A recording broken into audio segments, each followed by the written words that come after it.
lines up for me in my head. Like, and I feel like that has happened. Like, this does not sound totally foreign to me. I just can't find the example I was looking for. Obviously, we're going to see very soon, so I guess we'll discuss that more when we're actually into the games. But Ooh, Rem. I can play anything. It's fine. Okay. I'll be okay with it.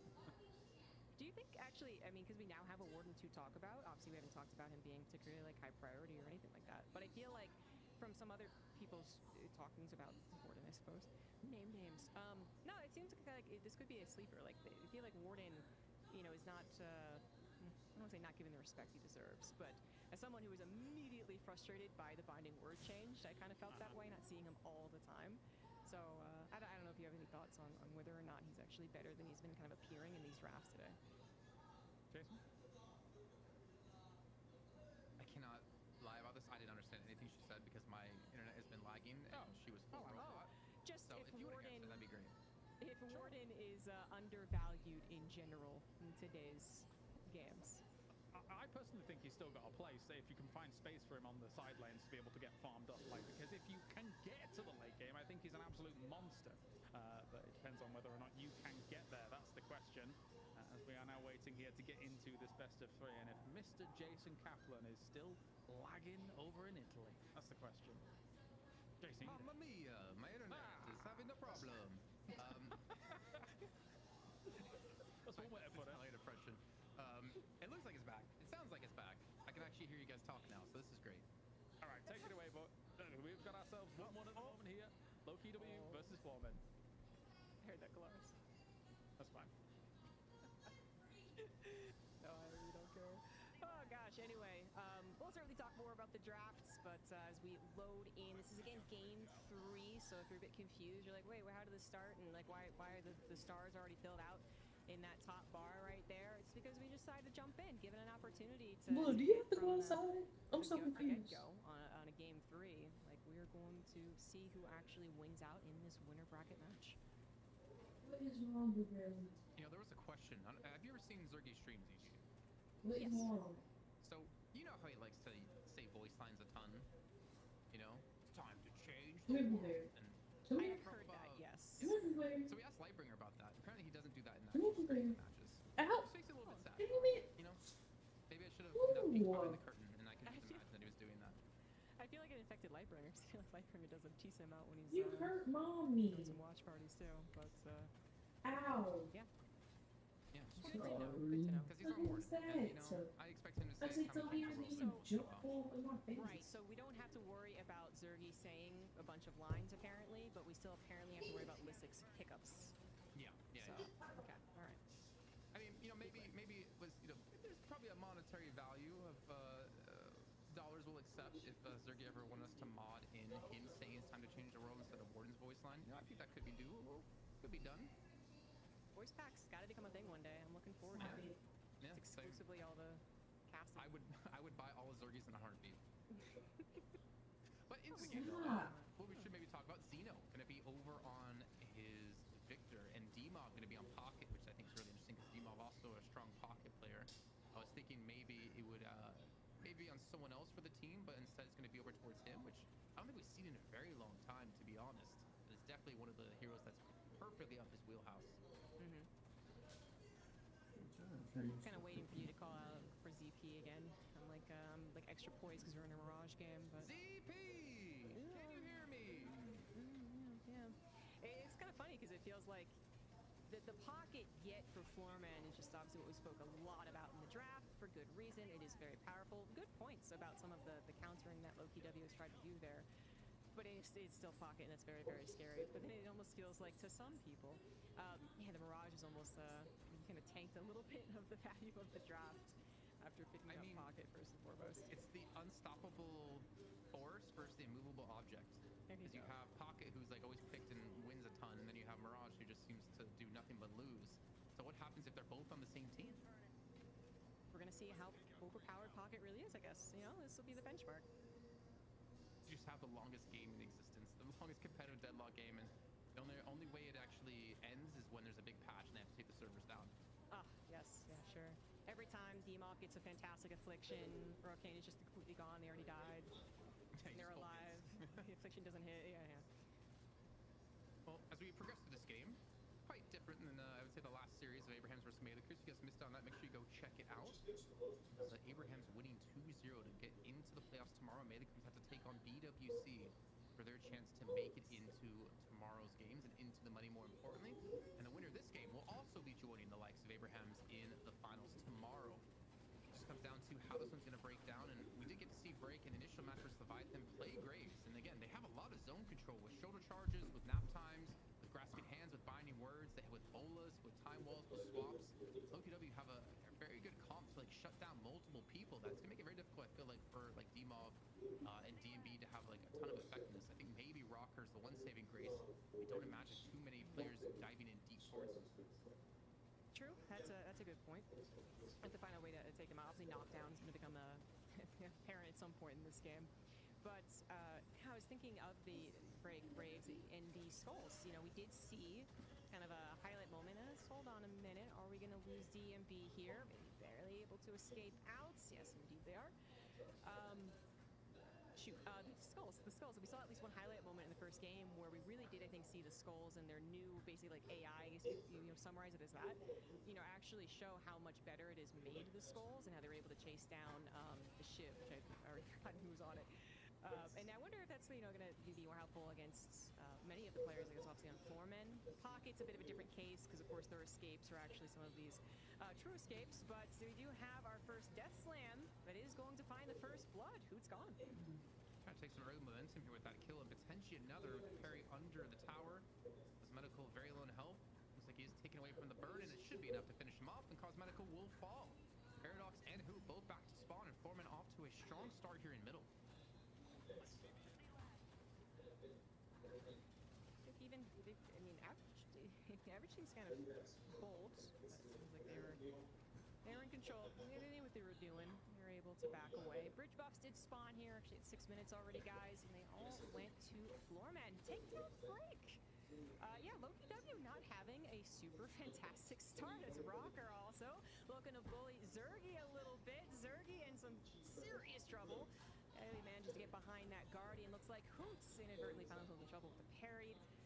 So this is just continuing not to go well for LokiW.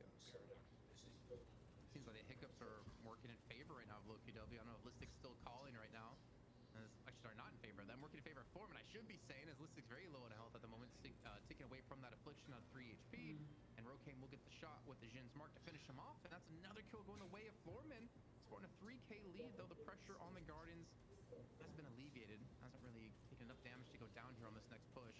Especially the respawn coming back through. But even though we've had all these kills go the way of Foreman, the lead hasn't really bolstered up past the 3K mark. True. It's not like it's done and dusted already, but good signs coming out from Floorman. As gosh, I feel like, you know, I had gotten a little bit into the rhythm of just being like earn at 10. It's not quite that way. The parry once again, and who cannot get the melees off? But this time around, he's going to be able to escape from it. He's got to be a little bit more reserved, I guess, when it comes to that. Foreman have been all over him with these parries. Bro, the Kree had gone down, but quickly dispersed them, though, by Foreman. Though it cost Zeno a lot of HP as he returns back towards Guardian on his side of the map. And see Graves. It's crazy.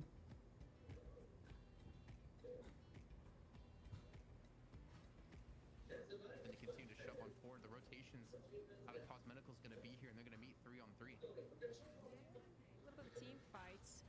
Medical does not have a swap, but does manage to stall out a little bit of the escape. Not going to be able to follow up too much more on average there, so it feels like they both identify, okay, it's a 3v3, you're going to kind of, you know, we're not going to get surprised either way. I'm going to back away for now, as actually we're going to have average go back and just heal up. So only one Guardian has fallen at this time, but clearly with all of the shifts over here, the rotations happening, we're starting to emphasize trying to take down one more Guardian on the right side. A lot of pressure being applied by LokiW, but then they're receiving a decent amount of pressure again from Floorman here on the left. Another Death Slam comes out. Did grab, was that? It was Zerggy, who was also followed up and killed, and now poor Break all alone here. Could be going down yet again. There it is. Quickly while this is happening, Obikim has gone for an invade on towards doubles up against Foreman. Has taken attention because Sinners had come up 40 seconds ago, and at the moment, Foreman hasn't taken anything for themselves. So Loki W should be quite far ahead when it comes to those. Alright, They bro, come continue to on. steal I'll them let you away, keep. but the kills have been stolen away from Foreman. Now to 5K in the lead and averages on a kill streak at about 8,000 souls. So is DMB though, been quietly farming up some big threats developing on the side of Foreman. You still can't count Loki W out. I think when we get to the urns is really going to be the determining factor of how this game could play out, because Loki W are more organized towards that direction. Is that correct? Yeah, okay. I mean, obviously it counts things outside of Sinners, but already stop we're running? seeing Come with here. 18. Yeah. Hey, maybe just always getting all the golden statue buffs, I suppose. But right, we're looking at the urn coming up in here in 3 minutes. Because it was also so much about Oh, how this boy. competition Let me see. is Can I going to see play your shoes? out on that urn, and can, you know, one of the biggest things we talked Can I about. can I use your shoes to take them out real The quick? Zerggy binding word can actually stop the Camilla from getting the perfect affliction. We're still waiting on that one. If we do get a time, maybe to check what the skill points are going into. Oh, we're definitely gonna have some time to look at items and stuff. We got ourselves a pause. Yeah, what items are in particular you curious about? Because we can Oh. guide the production to show you. You want to Yeah, I wasn't so much curious about the items, but where the the ability skill points, yeah, the ability points are going into, and perhaps not surprising, we are going to be putting all of them into the flask actually. Actually, there is something interesting though that you mentioned this, is that DMB, he's not going for a dash, at least dash rush, right? He's going for 2 points in Catalyst. He's got 2 points now in Combustion. So going for the extra sustain when it explodes in the middle of a fight. I'm expecting him to go towards a dash build, but also to be fair, like Infernus is one of the best counters to Warden, because you can cut down the amount of spirit damage he can do within the last stand. You can cut down a lot of the healing he can do as well with toxin bullets. Yeah, I'm getting deja vu. I feel like I heard like you summarize this exactly like, I don't know, like a year ago or something. But yeah, Whenever I see Infernus Warden in the same game, I just like pull up my note card. Okay, just read from top to bottom. I mean, it's a very good thing to point out. I'm not making fun. But yeah, that is a very good point. I mean, it just feels like we don't see Infernus as much, right? And I kind of forget that inclusion, whereas I've been tilted by Warden actually in the last like 2 months, so definitely more focus on him for me. Oh boy, minute and a half to go. So we're, really paying close attention to who's actually going to be available, what ults are going to be available for the urn, as we have DMB actually go ahead and use one to try and get a kill here. This poor Paradox, poor Cosmetical. They're going to be helped out by some teammates, and they are going to be able to escape. Poor Cosmetical, are you an EU sympathizer? Oh, that's right. No, yeah. Oh, I should have gone down. Yeah. We got her, so half-hearted. The thing is, I have never once in my life, I think, actually cheered for a region outside of Korea, which we don't have yet. So my Korea boo is just not able to show itself, and I'm afraid there's no Euroboo or NA boo here. Well, we do see average finally go down. 30-second death timer, 11 minutes in is quite insane, but that kind of shows how far ahead he was. And Brayek, he's been gifted some farm on his left-hand side. And Urn is going to be spawning in 30 seconds. And that's where we can really see, I guess, the power of Loki W and potentially the power of Florban. I think both teams definitely drafting towards these Urns. As Carlos pointed out, maybe Loki W more towards the Urn pickup. Or did Blank say that? I think Blank said that, you know? Sure, I'm on board. Yeah. Whoa. I feel like I'm gonna be actually like the child in between like divorced parents, where like Jason will want me to make fun of Kolaris, and Kolaris will make fun of Jason. I'm just gonna be like, I don't know what to say. But yeah. Correct, have you seen? I'll try. He paid a poke to give him a treat. Have you seen his hair? Yes. Yeah. Interesting. Yeah. DMB is trying to escape, some movement, some wall jump, punch. Yeah. To get out of there. Have you seen Colaris with long hair? He goes and picks up in front of him. Of course. I need to give him a tree and put him in the Thrown that tree. picture around Here, whenever where are we in there? green room with Kolaris. Huh? Have you heard about how he got a black eye? Ow! Stop! Stop it! I might have missed that one. Let's talk about that. Let's talk about Colaris. You know, we can both bash on him. We don't have to choose Come on. between him. We can just both bash on him. So the Urn has been picked up by Zeno. And he's moving over to No. the right side of the map. It looks like we're going to have, at the moment, Rocker and Break is going to be He has not been in the interacting with this whatsoever. I've been holding him. The dunk here could be quite You dangerous. like criminal from the Initial I mean, he was in the crate this morning. in the middle of the lane, DMB picks it on up. It gets the initial start, the initial take on this one. You can see Yes, I put him in the crate this morning as soon as he got the barking. I could have sworn. Yeah, because he was out all last night. And the affliction on the 4 as well here. Loki W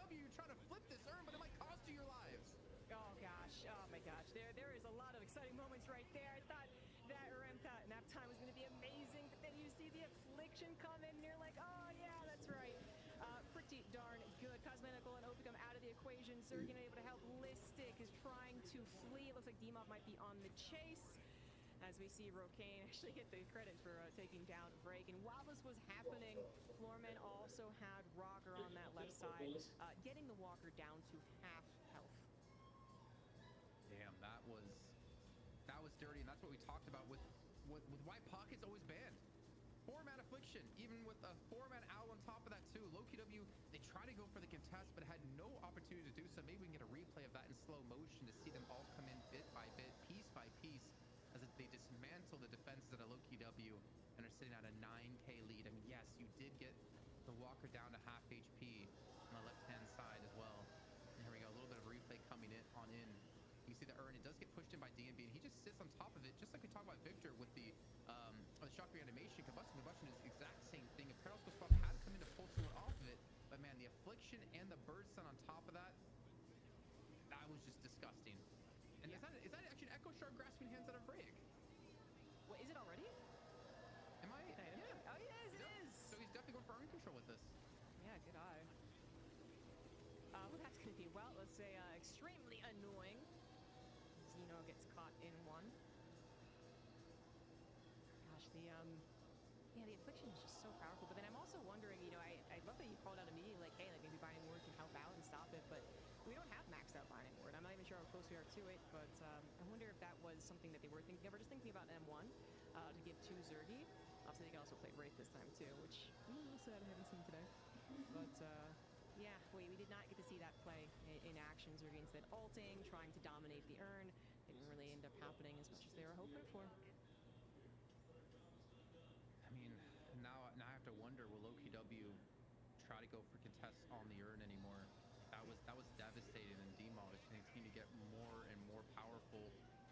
Rocker's also, he's feeling it, able to shove back Cosmetical, who, I mean, Paradox can do a lot of damage, and Paradox can be a playmaker, but I just don't know how well it fits into at least the identity I have in my head of Cosmetical. The Binding Word is going to not actually catch on his Zeno, just barely gets away from it and ranges it out. The Walker has gone down. Foreman, they get a Walker on top of this on the left-hand side, catching LowKW unprepared. So they were going for response themselves on the right-hand side of the map. Yeah, exactly. LowKW providing a lot of pressure over onto right Walker, and even the Troopers have pushed through mid as well. So a lot of things to consider, a lot of rotating going on right now for Floormen. So they try and safeguard their own Walker, which takes down to about half health. Maybe LowKW going to try and find some kills here too. The grasping hands, so annoying, but it's trying to keep Vrake alive. It's not being used so much as offensively. It's a lot of disarms that went down right there. We also had a Death Slam trying to take out the Wolf, but Life and Curse still in effect. This is a very scary fight. Rokane is through the target, chasing after him, trying to run away from the Wolf, which finally dissipates, by the way, giving Rokane maybe a chance. Nah, good old-fashioned Silver Human form is going to be able to take them out. And Floorman, it is Rocker and Rokane. And while that was happening, the mid Walker had been taken by LowKW, so even though they lost the urn in the fight after that, they have kept the soul lead to pretty much absolutely zero. If anything, them slight in the lead. With that mid Walker going down, I'd say they've definitely won out in the last 5 minutes of play here with some good macro level decisions. So they're really not that far behind, and Zergy's up to 18k now. He's definitely be propelling himself forward relatively soon to the max cage. Yeah, you just have the max cage now, so there we go. You have he's pretty much just kind of come online with this one. Anyone they cage is going to be ultimately dead unless we see these dispelled magics being picked up, which we need to see Foreman invest into very early right now. Yeah, we might be even kind of keeping a tracker on that one. It's just such a nasty ability, the cage right now, and then if there's any combination to two with it, which obviously there are, completely devastating. I mean, even without like the silence factor on it, if you put it down and you have a grasping hands by Vrake set behind them where they're gonna run, you're not gonna get away from that one, because it's not like you can really jump over the grasping hands when you're Binding Ward on top of that. And also you have a second one to worry about with Echo Shard. So LowKW, it seems like they kind of invested for later stages of the game here, pretty much the mid stage of the game, as we're approaching the next urn momentarily. I mean, a lot of these fights outside of, like, this big potential affliction on like a 5v5 or a 6v6, I mean, they're going to be more isolated fights. That Zergy being, increasingly more and more rich, is going to be able to absolutely help out. And now that they do have the maxed out cage, you can see if that will help out against Demob's Affliction. I also just noticed we had a Divine coming out from Obicum, I believe, but that will help at least one person against the Affliction, which we are talking about again because we have the urn up. It is picked up by Floorman to begin with. All of their lanes are pushed into their sides. That's a little concerning as they are trying to get the urn, but they also need to make sure that that left walker doesn't take too much damage. Yeah, gonna kind of calm things down, slow down. I would say that Divine Barrier out of Obicum, it's almost 100% reserved for Zerggy because you're going to need him to have that sustain in these fights. True. And obviously, you'll throw it on whoever if the time's right, but that should be like the priority target since Zergy's going to be invested into some life still momentarily, and you're going to desperately need him to pump the damage at 20k. I mean, he's holding pretty well. I would still like to have seen him maybe be a little bit higher, but it's kind of tough considering how the last urn fight broke out. But he's at least maintaining the lead here. The only one really able to combat against him in terms of souls is Demob at the moment. But that urn already being reset back here, and I mean, you can see Floorman respecting Loki W, and Loki W likewise. Absolutely, it's a very, very close game. You know, the walker differences and the kind of more importance of the middle walker maybe giving a little bit to Loki W's advantage. But yeah, their urn went back. They did go ahead and pick it up again, but then found out, forced to drop it, and the fight will happen, yeah, around the urn, but not the way that Floorman was going to be hoping for. Rokane taken out of the equation, grasping hands, just doing so much, keep people in place. Zerggy, I'm sure, is going ham, as we also have Boots going ham at the Lycan Curse takes out Xeno, and nap time almost feels like it's for good measure. Floormen are on the run, but unfortunately, I mean, they could be running back to a walker that could be pressured. We also could just go ahead and decide, like, this is obviously a great opportunity for us to go ahead and deposit that urn, maybe pick up some of the bridge buffs on the way. This is tough now for Floorman because after such a great performance in the last urn turn-in, now they're getting caught off here by Loki W, and you can almost just feel it, that one mistake. I mean, you're essentially in a best of one right now. One mistake, you have to go through another best of three to try to get into the playoffs. But on the same other side of that coin, you win this game and you're in the playoffs, so you can rest and chill for the rest of the day, do some research on what to do tomorrow. There we go, Listic looking for the dunk. Traveler on in as well to Rokane in a very precarious position directly on top of the urn. And the urn is starting to be ticked away from Loki W. Affliction comes on in, only catches Zergy, but Zergy's a primary target as he's on 1 HP and finished off by Demob. They don't have the damage that Zergy's going to be able to apply in this game. Listic trying to hold the front line here, but no one on the urn. It finally gets flipped over by Average and flipped back yet again as the out comes on through. Catch on a 3, ZG. Oh my gosh, that was just so much action. That was so many punches that it took the parries. Average does go down. Cosmetical is going to get the soul urn for Loki W. Xeno falls as well. DMB is going to come in, try and do something, but now is forced to flee. Lycan Curse still active, very active. Actually gets re-upped, in fact, because they were able to chase down DMB. So Loki W, they were not without loss of themselves. And finally, who is taken out? Definitely messy, but as the dust sort of clears here, maybe Demob has a little more to say. We do have Loki W gaining a little bit of the lead in souls, but it's not super dramatic. You know, ZG, something we didn't even talk about, because whenever do we get to often see Loki W play against Floorman, but this is Demob basically playing against his old teammates. Listic, Obicum, Zergy, who even Cosmetical. This is an interesting game to have like him have to go up against the old Buff Enjoyers group. And right now, he's the one that's kind of giving Floorman a pretty good chance of these afflictions. Catching Zergy there was massive. I mean, yeah, like 1-man affliction. In that case, I think it is worth it to take out Zergy, but they're still going to be down 8k now. And I don't know, man. This, like, at least they have some time before the next urn spawn comes back in. Less than 2 minutes to go, but it kind of worries me if the urn's going to play out like that with Loki W coming out that far ahead. What's going to happen the next time they meet? True, and I'm also thinking, you know, is it... Yes, if you're going to try and get affliction on someone, then Zergy's going to be the goal. But if we're talking about it becomes Divine Barrier, you know, being there for Zergy, are you going to get the completion of the kill, right? Like, Zergy did go down, thankfully. I think if he didn't, obviously this is a much, much better fight for Loki W. But is that always going to be guaranteed? If you do start to try and at least, you know, if I'm not going to get a 6-man affliction, which would be the ideal, I'm at least going to get Zergy. Well, there is actually a response in that case for at least one person being afflicted. Not to always just reduce down pocket to affliction, by the way. And Demob, I'm sure, is helping out in many, many different ways. But yeah, it kind of worked out in that way once. Is it going to always work out that way? Or Loki W actually kind of won the fight, right? They won the urn, going to continue winning. You know what? If you're afraid to do it, I'll do it.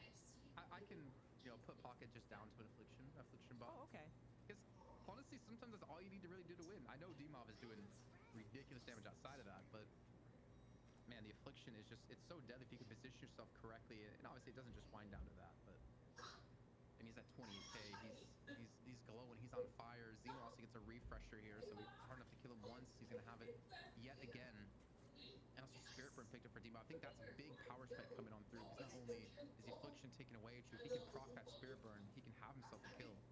Yeah, yeah.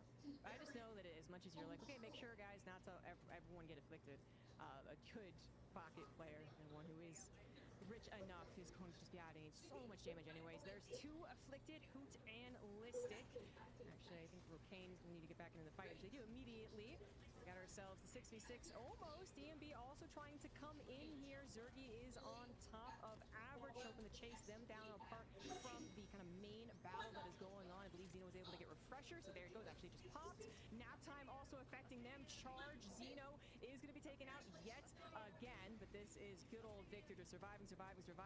Fortunately, DMB falls alongside Average, and Loki W still with all six alive, still Hoop in liking form, although they are injured, is helping out to finally truly take down Zeno. Loki W, they just need to be winning this fight definitely as D-Mob goes down too. Can they roll this into the urn? Absolutely. Could they potentially get the walker? Maybe. They do have their own walker on the right side getting pressured. I think they want mid-boss, actually. Oh yeah, mid-boss. For sure. It's gonna be a big capitalize on them if they can do that. Rokane, though, got Trauber to get away, but again, how do you get down the staircase with the grasping hands there? With Echo Shard probably up momentarily to throw it back down once again. Thing is, they're trying to contest. There's the Echo Shard grasping hands. It's paired up to swap as well. It ends up catching out onto a Rokane and the Rocker. They get the double kill from the back of that. And the Rejuve. They basically get a full team wipe, Rejuve, and Urn Turn-In with a 20k lead. They get everything. You know, I was just pointing out objectives, and yeah, mid-boss, yeah, but then they might just be getting everything. Obviously, they've cleared out their lane on that right side, and they can maybe start applying pressure onto the Walker on the right side. A lot of farms actually already been taken in this game. We have Loki W just making sure they're going to get the urn, but that wasn't too much in question. As Floormen are, you know, some of them resting up. We're still missing Rocker and Rokane. Still got 20 more seconds, so plenty of time for Loki W to plan out how they're going to approach the fact that they do still have all three Rejuves. Yeah, I think it's going to be tough, but at least for them, they still have like a wombo combo with Lash, with Pocket, with Infernus, Combust. You can definitely go big here if you can get a good Death Slam. The problem is Demo also has to get a position, has to worry about so many different threats coming his way. Here comes Rokane. He's got Toxic and Ricochet, so could do some good damage and catch on to two here, so that'd be two Hugh Rejuves to take away if they possibly can. But there's enough time to counter out this one. Only can come in at the right time here to shut down any sort of combo that Floormen were looking for. Now it's just trying to escape here. The Affliction had gone out of D-Mob, but only connects onto Listic as the Walker goes down. And they even get a charge here on a Zeno. He has shock reanimation one more time here, ZG, and it's gonna pop. Yeah. Could be another death for Zeno. Yep, they are gonna go down. This is a little bit fortunate for Floormen, as they were not able to even take a Rejuve unless things change. Looks like D-Mob is going to say, I can do something. And it's not necessarily being saving the shrines. It's going to go ahead and pressure that right side Walker, but they are absolutely going to lose this one shrine, possibly more. I mean, Floormen have two people that still have 30 more seconds to go. They do not have Average's Death Slam. Potentially, I feel like the potential was out the wazoo for Floormen. As you pointed out, they could get this amazing wombo combo. The potential comeback for a composition like this is high, but it's clearly not happening, as they're going to lose both of their shrines. Still Rejuves for another about 2 minutes, as yes, that Walker went down and D-Mob is coming back, but not coming back with an affliction, so how much can they do? Yeah, not too much. The Bulgarian Beast has been put to bed in this game so far. Low-key W looking for their berth into the playoffs. They get the first stage patron on the cards on that menu. But it seems like they're not going to commit for it just as they look to back away. The thing is, Listic's not going to be here, though they still have two Rejuves left. Affliction up in 10 seconds, and Floormen, they have the potential for a good fight here if they can stall. And Seek can stall, and Rokane's trying to do just that, but Listic just does not seem to care. Gets the charge away, and a nice movement tech beyond that with the help of Scourge. And that Walker will live, but look at the rest of the Loki W. When they pull Floormen out from Listic, they go right back in and get the first stage patron, but a huge Death Slam catch on a 4, plus the bird as well, catching 5 players. And Loki W, those Rejuves are quickly out the window. Yeah, we did actually have an Affliction eventually too, which is going to help take out Obicam, but it was actually all the stuff before the Affliction. That Death Slam was huge. Took out the rejuves, took down 3, perhaps even 4, as Zerggy is found trying to retreat. At the very least, Listic is going to go ahead and clean up this Walker, almost assuredly. It's going to take a little while longer. He's punching, he's almost got it. He's actually going to try and retreat before it goes down, hoping the troopers will take it down instead, and they do. Very well timed retreat there for Listic, who still had a health pool to escape with the Dispel Magic as well. That's going to turn out well for them. Looks like DMB might try to intercept, but I'm not certain they can actually chase him down fast enough. Yeah, he's going to let that one go. But still 4 big kills. It really keeps the game from running away from them. The problem is they lost the shrines. These waves are constantly going to be shoving against them. And if I remember correctly, the minions from those waves will give less souls as well. So Florman going to struggle to get back in this game. Even though they do have such a big mana advantage here. But I think for them right now, it's about securing a lot of farm that they can get. There's a lot of sinners up across the map. Can we actually take a look at Golden Statue Bus when we have a second after the items? We don't have to rush it just yet. I mean, DMB does have his Flame Dash maxed out now. The extra mobility in these fights. He's only at 27k, and Demov has just run away with the souls. 39,000. Let's see. Do we have any more DBs picked up? Obikim has 1, and that's it. Do we even have any counter spells picked up? See, it seems not. Sorry, 1 counter spell for who? And they're all buying, so I think this is actually the completion of the items for at least a little bit longer. They also have Echo Shard added to Obicum's Rem. What does the Echo Shard usually go on for Rem? Well, if it's hydration, it's pillow. But I want to say it's tag along. Maybe we can actually check in with that in just one of a second, because it should be tag along. The amount of healing you can do, but again, like Affliction really does make it difficult. Here we go. Urn going to be spawning on in favor of Foreman. Zeno goes for the pickup. His charge into the wall and drop the combustion coming in as well, just to kind of zone them away. Maybe they can actually get the kill into Listic, who's extremely deep here. That's going to be a swap coming on through as well. Gets the catch on the DMB, and Zergy's going to get that initial kill with Foreman. Demov is looking for an opportunity to go for an Affliction, but he's not even here. He's in mid lane. He has to come in from the side, but Loki W, they pulled off the great heist, stolen away the urn, and look to back away for the turn-in. Yeah, definitely some good support there from Cosmetical, helping out Listic, who was pretty deep, but was also able to escape. Now carrying the urn alongside of the team. Floormen trying to regroup. They're going to be down DMB, even though we do have Lucane. Now speeding on over, and no doubt teleporting in to help out is going to be a man's advantage for Floormen. Also, all we had to do was talk about it, and Opus Clip does the rest, and then you just schedule it from right here. Wow, I paid $30 just for a schedule. Well, right now Opus Clip is just $14.50 with Pro Plan. Loki W's pockets as they continue this fight. They have the Death Slam finally appear, grabbing Listic and Obicum. Lots of damage being done every which way that we look. But Floormen starting to lose out on Zeno. Demov also in critical health. There he goes down as well. Loki W will take the fight and the urn. I think they take the game in the series here too. They're up it's tied at 1-1 apiece. But again, if they close it out with only a stage 2 patron there to stop them, that's them getting into the playoffs, getting into the money as well. 1,500 guaranteed for them at the moment if they do close this one out with a potential win up to 6k. And DMB, he's a good player, but 1v5 good? Probably not. And Loki W, they drop a map in the series, but they get through the playoffs either way. GG's. GG's. We didn't get to see the first 2 matches, but indeed, a bit of a banger one there here as Loki W was able to prevail in the end. There were moments, CG, I think, where, of course, the wombo combo potential on the other side could have really been the stumbling block, but they didn't come too early, unfortunately, there. Yeah, the Death Slam, right, on the patron, that was absolutely fantastic, and that's the type of... well, just the Death Slam in general, actually, because Affliction didn't wombo combo that particular time, but still, can obviously be how comebacks are made. But unfortunately, in such a If the deployment thing works out, if the deployment thing works out, I think we should really try for like Christmas to the side, which meant that if they lost a fight horribly as they did for the last one, it would truly be the last one.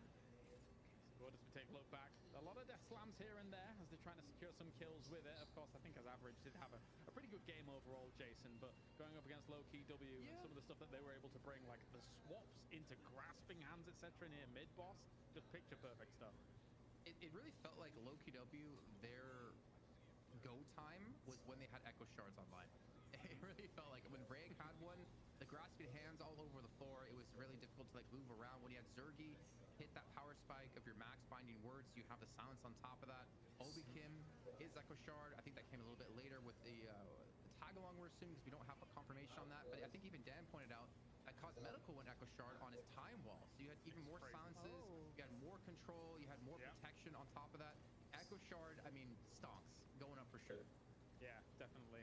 It's just a terrifying item to go up against when you got stuff like this. Not to mention the fact that Time Wall, you know, eventually had that change where you get the extra charge, right, when you fully talented things up. So just walls for days as we take a look at Silver doing Silver things as always, eventually dying off here during all of this. But this was the swap into the grasping hands that was just perfect because they were trying to play it cautiously there, ZG.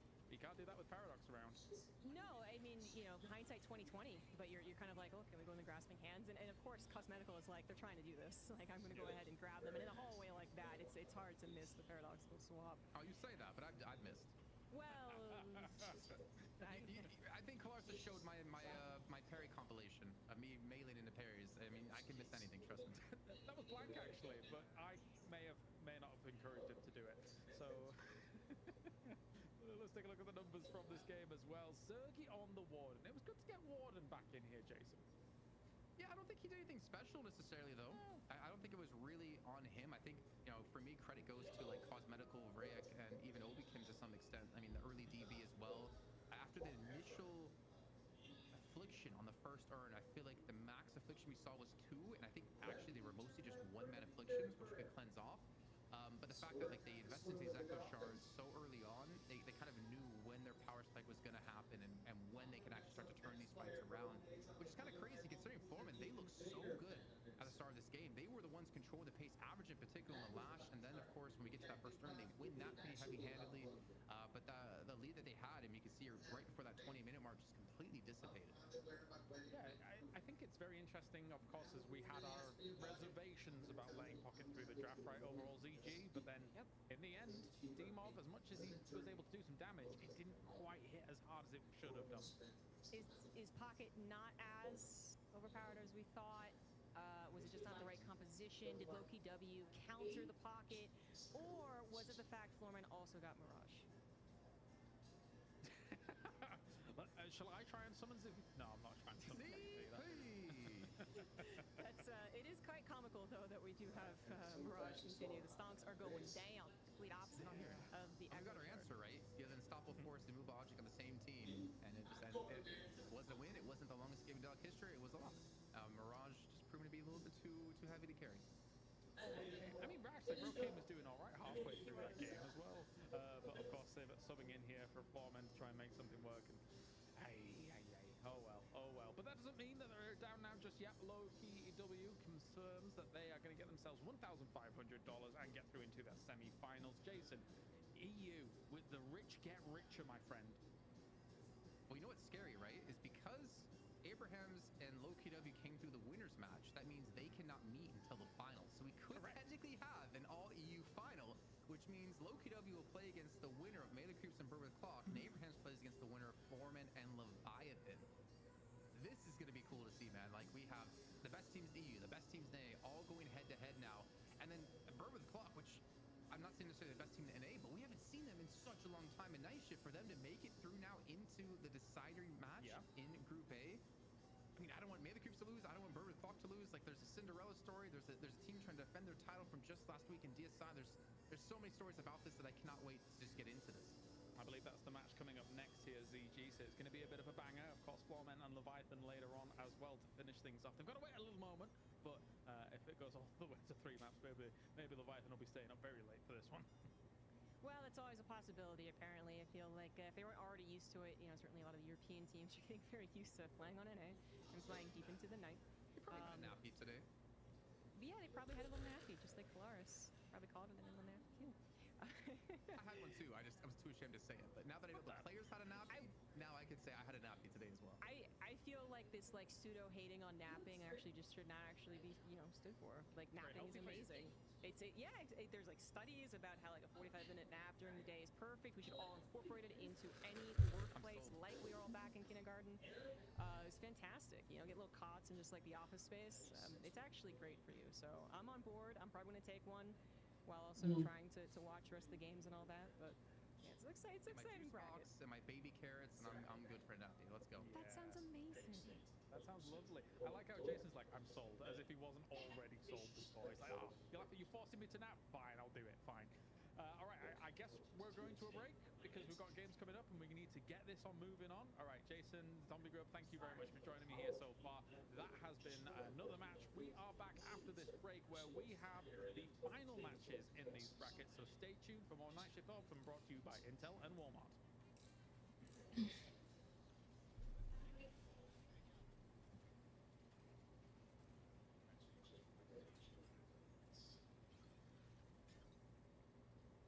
Those games are interesting, man. My goat being the goat like he is.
Let me change the quality of this. It was like 1080p.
All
right, just like Silver, we're reloading the chamber. We've got DDK and ZP here to be bringing you the next games. That's right, we have got plenty more action of Deadlock coming on up. ZP, it's been a ball so far, and we're ready for more.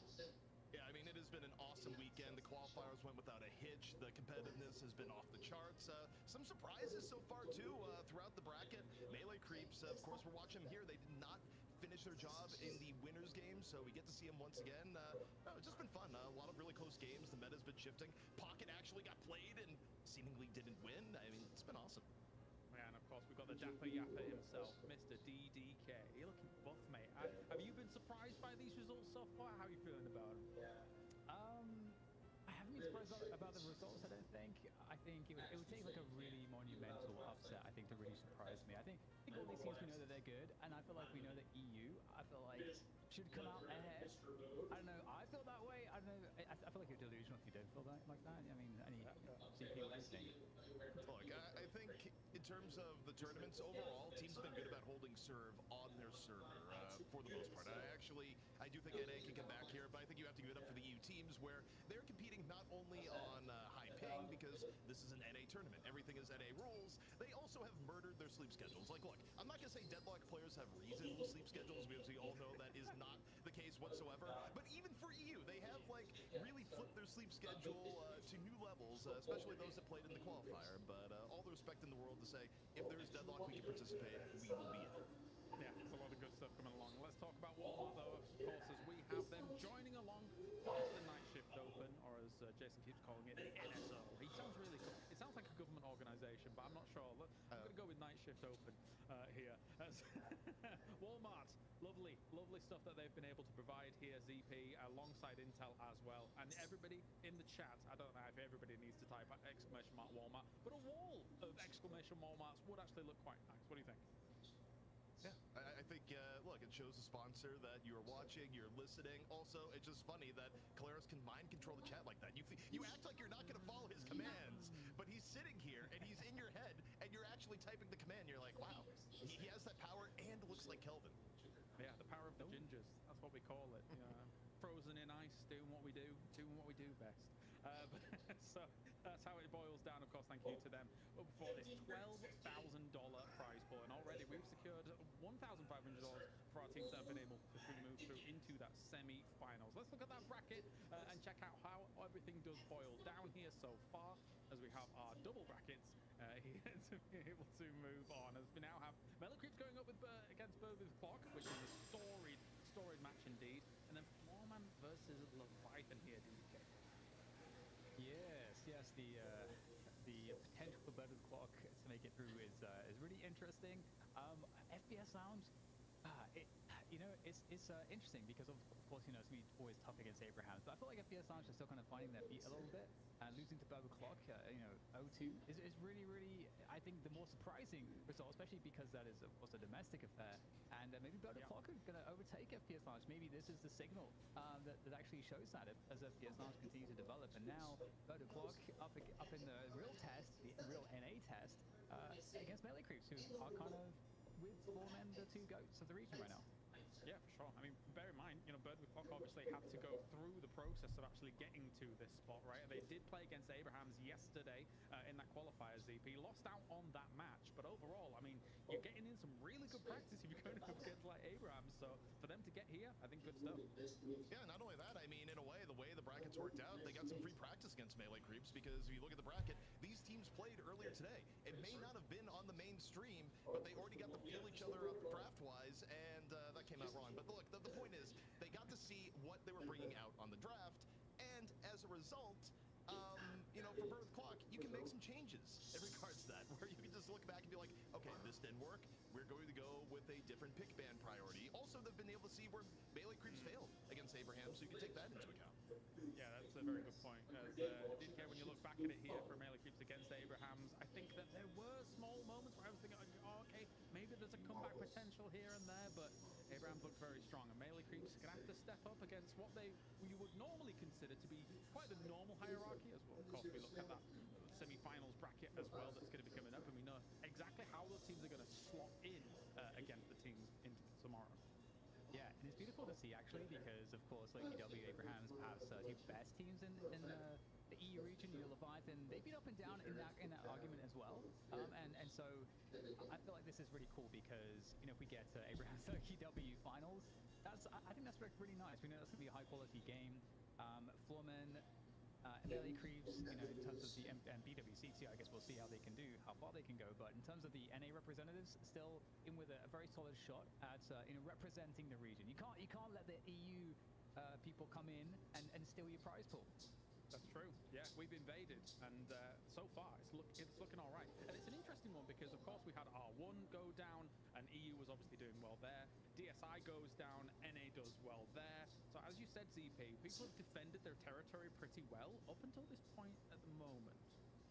Yeah, and I mean, look, the interesting thing here is that for EU, you've never had this much practice on North American soil, just to have two back-to-back tournaments. But, I mean, look, May has been the month of Deadlock. You have had a lot of tournaments, whether it be, of course, weekly that we have every Wednesday, or into the R1 tournament for EU, into DSI, into now this. I mean, this is some of the most competitive Deadlock you're going to get because the teams have been on the grind, same as us on the broadcast. All right, let's take a look at the first team here. I was going to say roster, but it's getting late for me here. It's 11:30.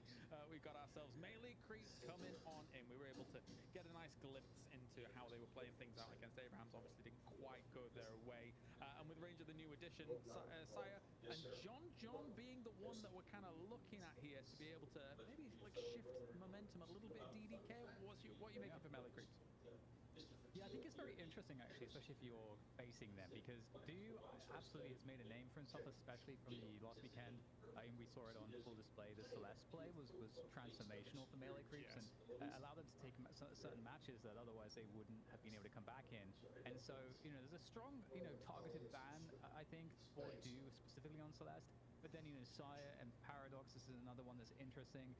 One thing that truly has marked a slight difference in how we perceive melee creeps is that John is no more sort of in this current meta of Deadlock, you know, having as much success on these M1s just because that's just not quite how the game is played. It's not played quite, you know, to this degree where you can just slowly, you know, farm into this kind of hyper carry situation and take over the game. And we saw that previous Bebop performance today, which is more of a classic from John, going back many months. And you know, kind of the gun Bebop, and it still doesn't have quite the presence as John used to have. So there's always a question there for me.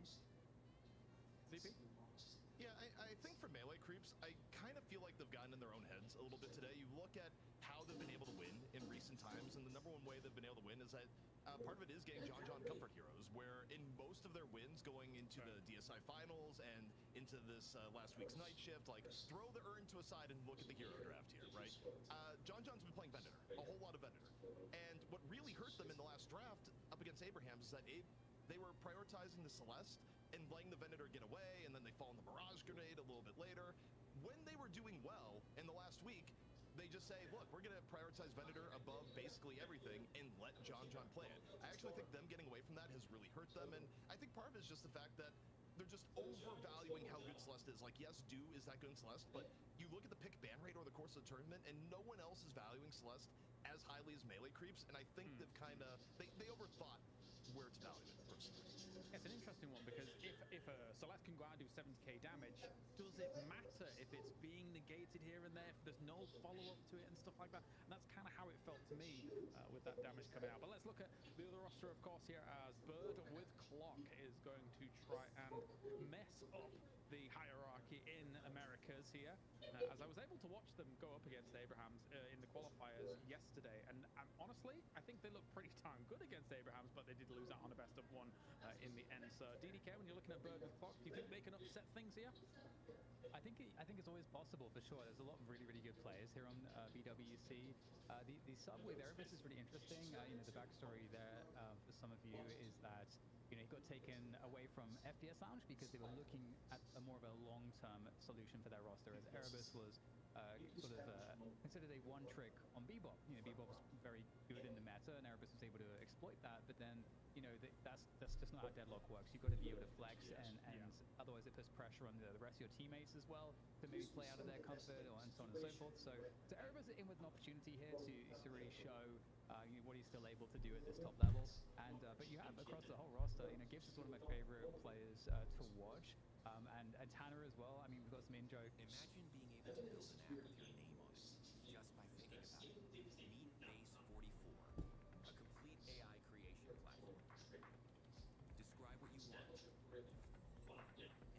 For the first hero I saw have massive impact on, like a very dynamic player that is really good at taking a lot of initiation and just making plays happen. So definitely a scary roster. I think Flo's also a great player. So there's a lot to work with here. Do we need an Arctic Shiv once again here, ZP? I think if you're melee creeps, you're looking to deny it. I think for Bird with Clock, one of their weaknesses historically is that some of their hero pools are a little bit one-dimensional. I also think if Erebus is in the game, you do look at the Bebop angle and be like, do you let him play it? Do you let him not? Also, fun backstory, looking at the match chat, there's a bit of a Bebop brotherhood. First words uttered in the match chat for this match, Erebus at John and says, quote, what did they do to our boy, the Clank? With a gif afterwards. So, the Bebop players, there's a little bit of real, recognized real, but for melee creep's sake, I actually kind of hope that they don't go back to the Bebop here. I think they've had better looks, and it's a little bit away from the system they've had that's given them success in the last week. I also think they had tools outside of just a gun Bebop that were already there available to fulfill what he had. But anyway, let's get into the draft here. Best of 3. The winner goes through into the semifinals. The loser is eliminated, DDK. Yes. I mean, so this gets really interesting. Okay, Venator, so that's a targeted John ban. And so what's interesting is the follow-up here, ZP. You seem even more shocked than me. Yeah, I mean, I think Bird with Clock, they were looking at the last series as much as we were and, wondering what changes are going to be made. In this case, they're just saying, nope, you are John, you're going to have to play something else. I mean, I think ideally this is almost a shot across the bow saying, John, play Mirage again. Play the hero that has barely won in the last week. And for melee creeps, I hope they don't rise to the bait here. Now, the real pick would be if they go Celeste. They don't go Celeste. So melee creeps will pick that up at the very least. They didn't go for the double deny. Celeste has to be in for one at least. And then, maybe a ship follow-up? That'd be a nice way to go about it for sure, to get to high quality pick. We'll get the comfort pick and just secure the Shiv away from PWC. Abrams, that's an interesting first pick, actually. And also just, ZP, what's your thought on this? Because I feel like the front line priority has shifted a lot, and it's very much up to interpretation with the current meta. I mean, it's a little bit interesting. I thought they would do something more in the lines of like get a Paradox in there and a Celeste. Go Abrams Doorman. This is a really big change in strategy coming out from Ranger, who normally does their drafts. Like, you look at all the recent melee creeps drafts, get Paradox for Saya, get Vendor for John. That was off the table, but if you can't get that, then get a Celeste for Dew. They are wildly changing their strategy, but Bird with Clock, they're looking at this and they're like, yo, you don't have Paradox for Saya? We'll pick it up. Yeah. I think that watching the Abrams Doorman combo that we just witnessed in the previous series and the control that it has when they're kind of together looks quite scary. So if they could enable it the same way that we just saw it work out, that would be exciting.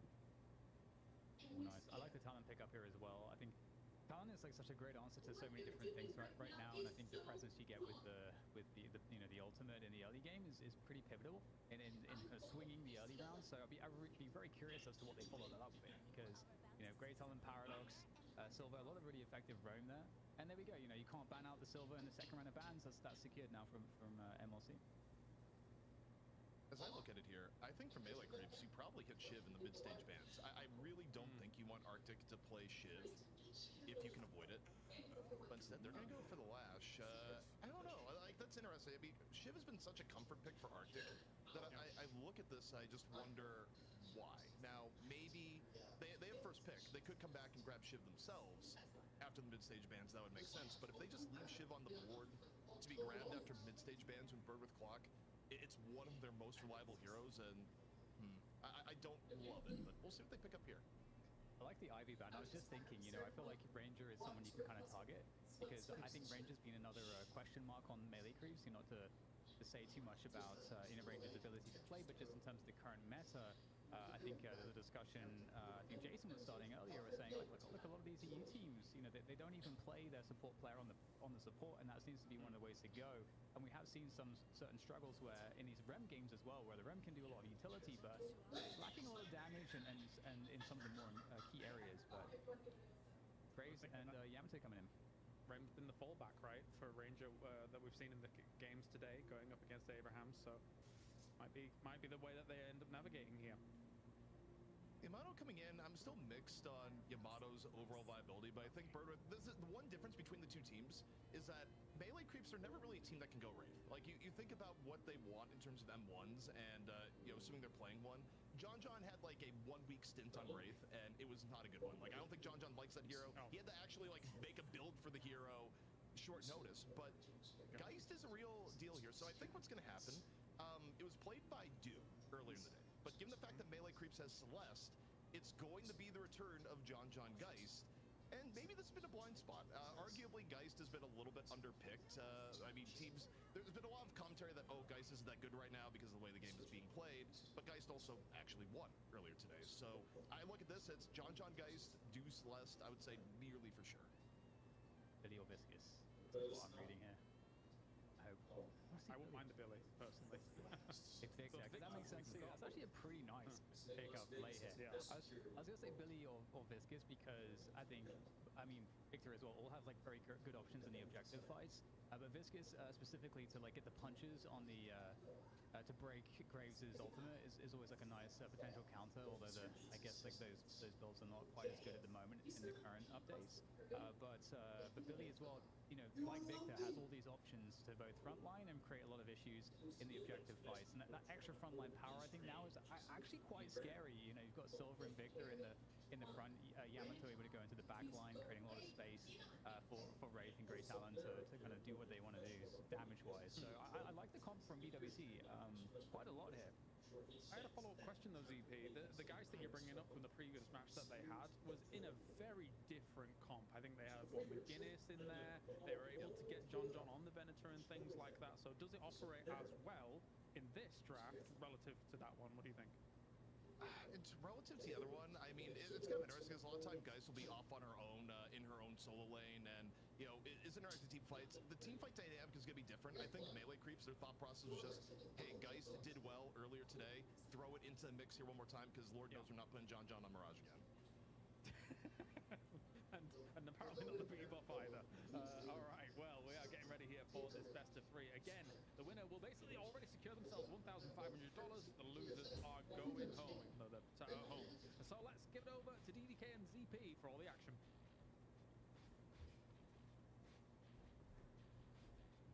Is it because he said my name first, ZP, that I have to talk first? Yes, that was actually, I was like, okay, said DDK, I will let DDK talk first. That's where I was sitting here, and eventually a few seconds go by, and I'm like, Dan's gonna make me talk first. I'm about to do it, and then we both talk at the same time, so we have both failed the objective. But, you know what we can succeed at here, Dan? We can succeed about talking about the lanes and who is playing what. It is in fact gonna be John on the Geist, so that analysis at least checks out. Yeah, it's going to be really interesting to see how this pans out, honestly. To be honest, I'm kind of pulling for BWC. I love what they have with their comp. I think for me it looks overall more cohesive. There's a lot of utility that Melee Creeps have on offer, right? Between, as we see this pause, between both the Rem and the Doorman, you know, lots of options to, you know, shut people down with the nap time. You've got Baroness Hotel as well. But the thing is that they don't have like, you know, heavy front line. You know, I guess, you know, Abrams is always going to be a nice front line, obviously, but I don't know, ZP. It's just not feeling quite as cohesive as BWC, and doesn't have quite the damage threat I feel like BWC has as well. I think in terms of frontline, it's deceptively tanky, simply because you have to deal with Graves nonsense, where Jar of Dead is actually really effective right now, so you have to spend time dealing with skulls.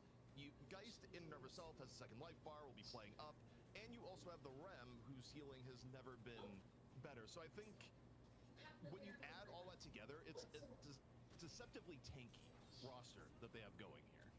As do just fishes for the parry, and in this case, not biting. Well, can we make any predictions on these early lanes in terms of who's going to tempo out kind of at the beginning of the game? You know, earlier I felt like, again, you know, something that I associate with Matt heavily is the ability to do that and to, if in that position, to be very effective.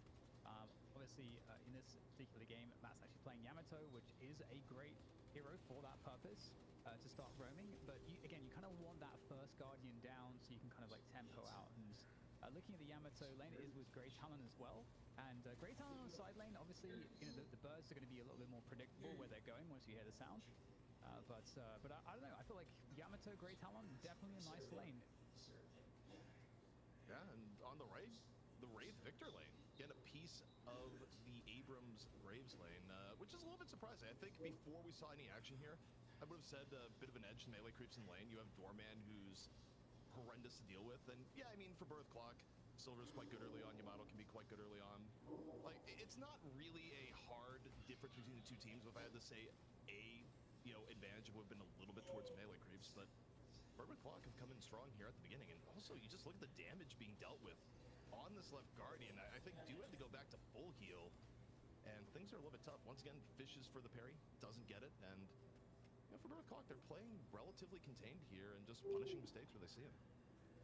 You know, one thing I'll mention to you about the talent I've noticed being something we're seeing at the top level, but also there are some built-in matchmaking you can find, is you'll see that there's the start with gun, and you put 2 points into, I forget what it's called now, but the thing that makes you fly, whatever that's called. Like, you put 2 points into that because it gives you a lot more consistent command damage-wise in the early lane, and then you're able to sort of transition into like go max 3 bird, like immediately after that, two in the flying thing, and then max 3 bird.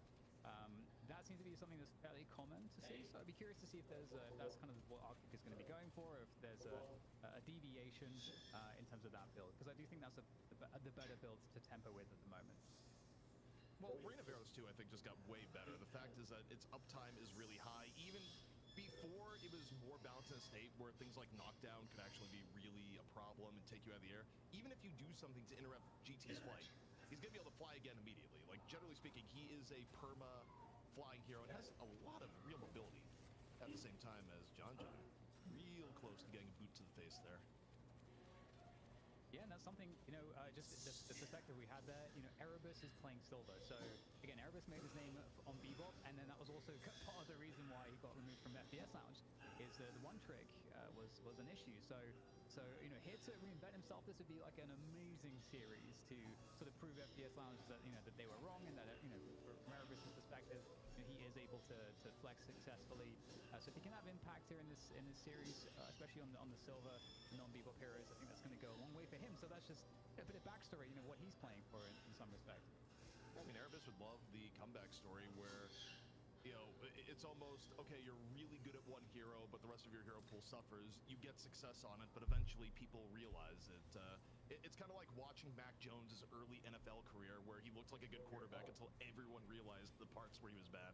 That's a deep cut for people that may know, but for those who know, it is absolutely accurate. But so far, things have calmed down a little bit. It was looking like Bird Clock was starting to get an edge in the early game, but even the Guardian damage here on the left has really calmed down. Although, I can't tell if that was a box run or Do went back to base heal once more. It's been probably more in the box run spectrum, but the harass on the left has been quite good between Arctic and Matt. As we can see, as a handy little timer, something that production has added in, we have the urn coming up in 20 seconds, which also means you know, the teams are going to be starting to look, especially for that lane priority, to make sure that they can be the ones to grab it. We talked about, you know, which tower goes down first to tempo out here, and looks like this is the lowest tower. Melee creeps, they're going to be careful to not allow BWC to get a handle on this lane and then start pushing that tempo. Speaking of which, Abrams charge straight in the face there. flaws, and that's 2 kills converted. Very nicely done there for BWC. And this is a bit of a reversal of what happened earlier in the tournament. Trade out elsewhere, off in middle. An old John for Erebus, so both gonna go down. But anytime you slow down guys' farm, usually half of that. Nap time in from Ranger, and that's one way of being put to sleep. You know, the pillow, sort of different type of sleep in this instance, but kind of traded out evenly. And you know, yeah, you look at it here where production, you know, Tyra came up a little bit early. It's longer to the first urn in this instance, so you get a little bit more of the laning phase. You know, the 10-minute buff fight, a little bit different, but Matt comes on in. A little bit harass onto Ida, who otherwise is healthy. A nice little lead carved out by BWC so far. As they're looking to add some extra protection on this left lane. You do have Ranger coming in on Rem. No nap time available though, so the ability to set up any kills not necessarily there, but they can try to force this Guardian down. I think that would be such a... I like this move a lot from melee creeps to pressure this down. This has been, again, a more difficult lane. And speaking of which, also, you know, BWC, you know, taking that mid Guardian down, they're able to start roaming a bit more as well. Quiet to an extent. Okay, the 29K. Taking a look at the income allocation here, you know, things are looking good for Bird with Clock. Wraith on a good moment, but okay, Adam throws down the cart. Bird out on the other end, hits Ranger into the back. Let's go take a look at Victor. As harassment continues here on the left, it's a 3-man rotation, Bird with Clock, and that's finally enough to take down the Guardian, which it got down to half HP, Dan, for quite a while, and you know, it just eventually they say, look, let's rotate in and finally get rid of it. Yeah, the timing was really nice too, because they pushed that mid wave up really fast, so they've got time to come back to protect the mid lane here, Bud with Clock. As you can see, melee creeps, got to be careful not to get caught out there. There's Erebus with the bowler, liking curse as well. Quick swap though, still so much damage and really nowhere to go here for the Geist. That's John down, and again, a really nice timing for the left lane hit from BWC back into that mid lane defense, and again just further getting ahead here, ZP, although we've got some shenanigans in the doubles. And the doubles, it's been invade here from melee creeps. You have the door for your escape, and unfortunately you die before you can actually use the door to escape, so the Sinner invade coming at a pretty high cost. And you know, back on night shift this week here, Dan, melee creeps engineered to get the comeback earn. Bird with Clock though today is saying maybe you could have that comeback earn for realsies in about 3 minutes. Yes, absolutely, yeah. Although, of course, now, if for those of you that aren't up to date on all the patches and so on, you can no longer kind of have that same kind of cheese strat, because now the resistances only kick in for the urn when it's been deposited, or whilst it's in the deposit state. Wait, I said that joke. Wait. Is this actually intentional? I wasn't. Can we hit tab and look at the melee creep stuff? I was memeing, but this actually may just be intentional comeback. Not for the same reasons as last week. Like, hold up. I need a tab and... Looking for eggs. And look, yeah, I need an egg check. We may have missed part of this here. I'm instantly eating my words. I don't think so somehow, but you know, we'll see. We still got Erebus though. I need a tab screen. Stat is what I need right now. DP is stun locked until he is released by okay, the... no, it's only 2x. We're not losing our minds. I was like, wait a second. 2x. I mean, Graves is very normal. I feel like Abrams is maybe less normal to see an egg, but at the same time, it definitely makes a lot of sense, especially if you're building for more spirit. Well, it will, whenever the eggs get popped, we'll even up some of the soul deficit here. Obviously, if there's any chance of having a comeback earn, you're gonna wait on using them. But the gap isn't big enough here just yet. Minute and a half away from earn. Look at who got the buffs. I was able to get survival. Arctic able to get gun.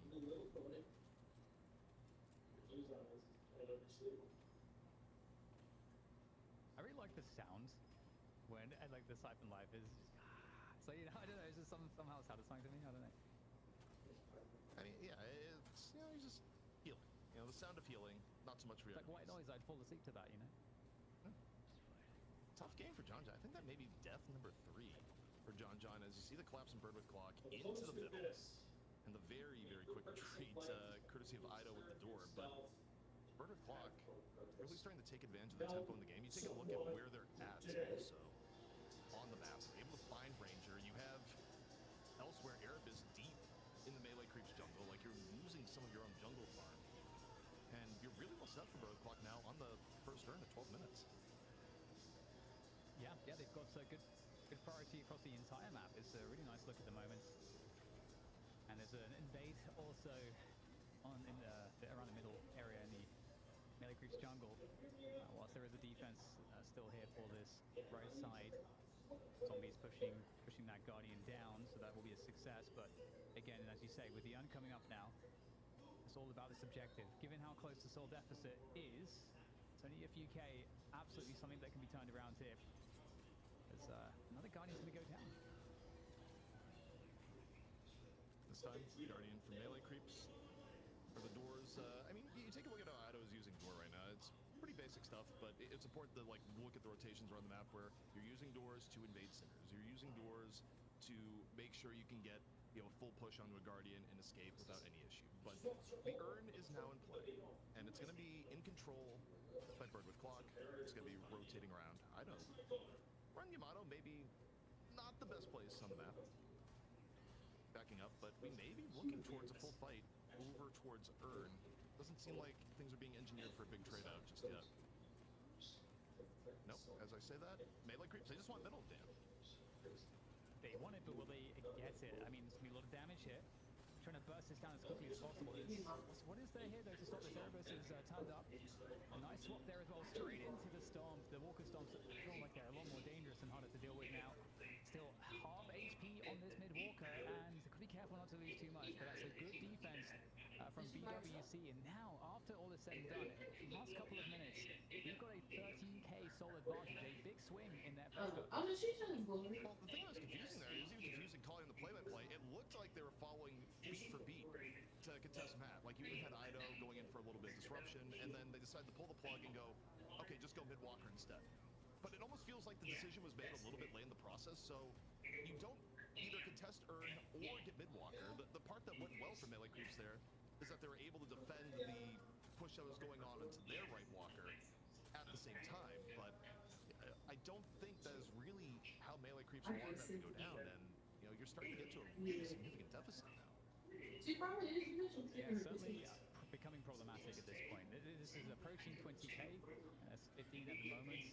So, and I mean, it is pretty. It can be pretty impressive, especially the fact that it's your Victor and your Wraith that are looking to be the most ahead at the moment. So very, very difficult to deal with, and falling back out of this position, every single wave is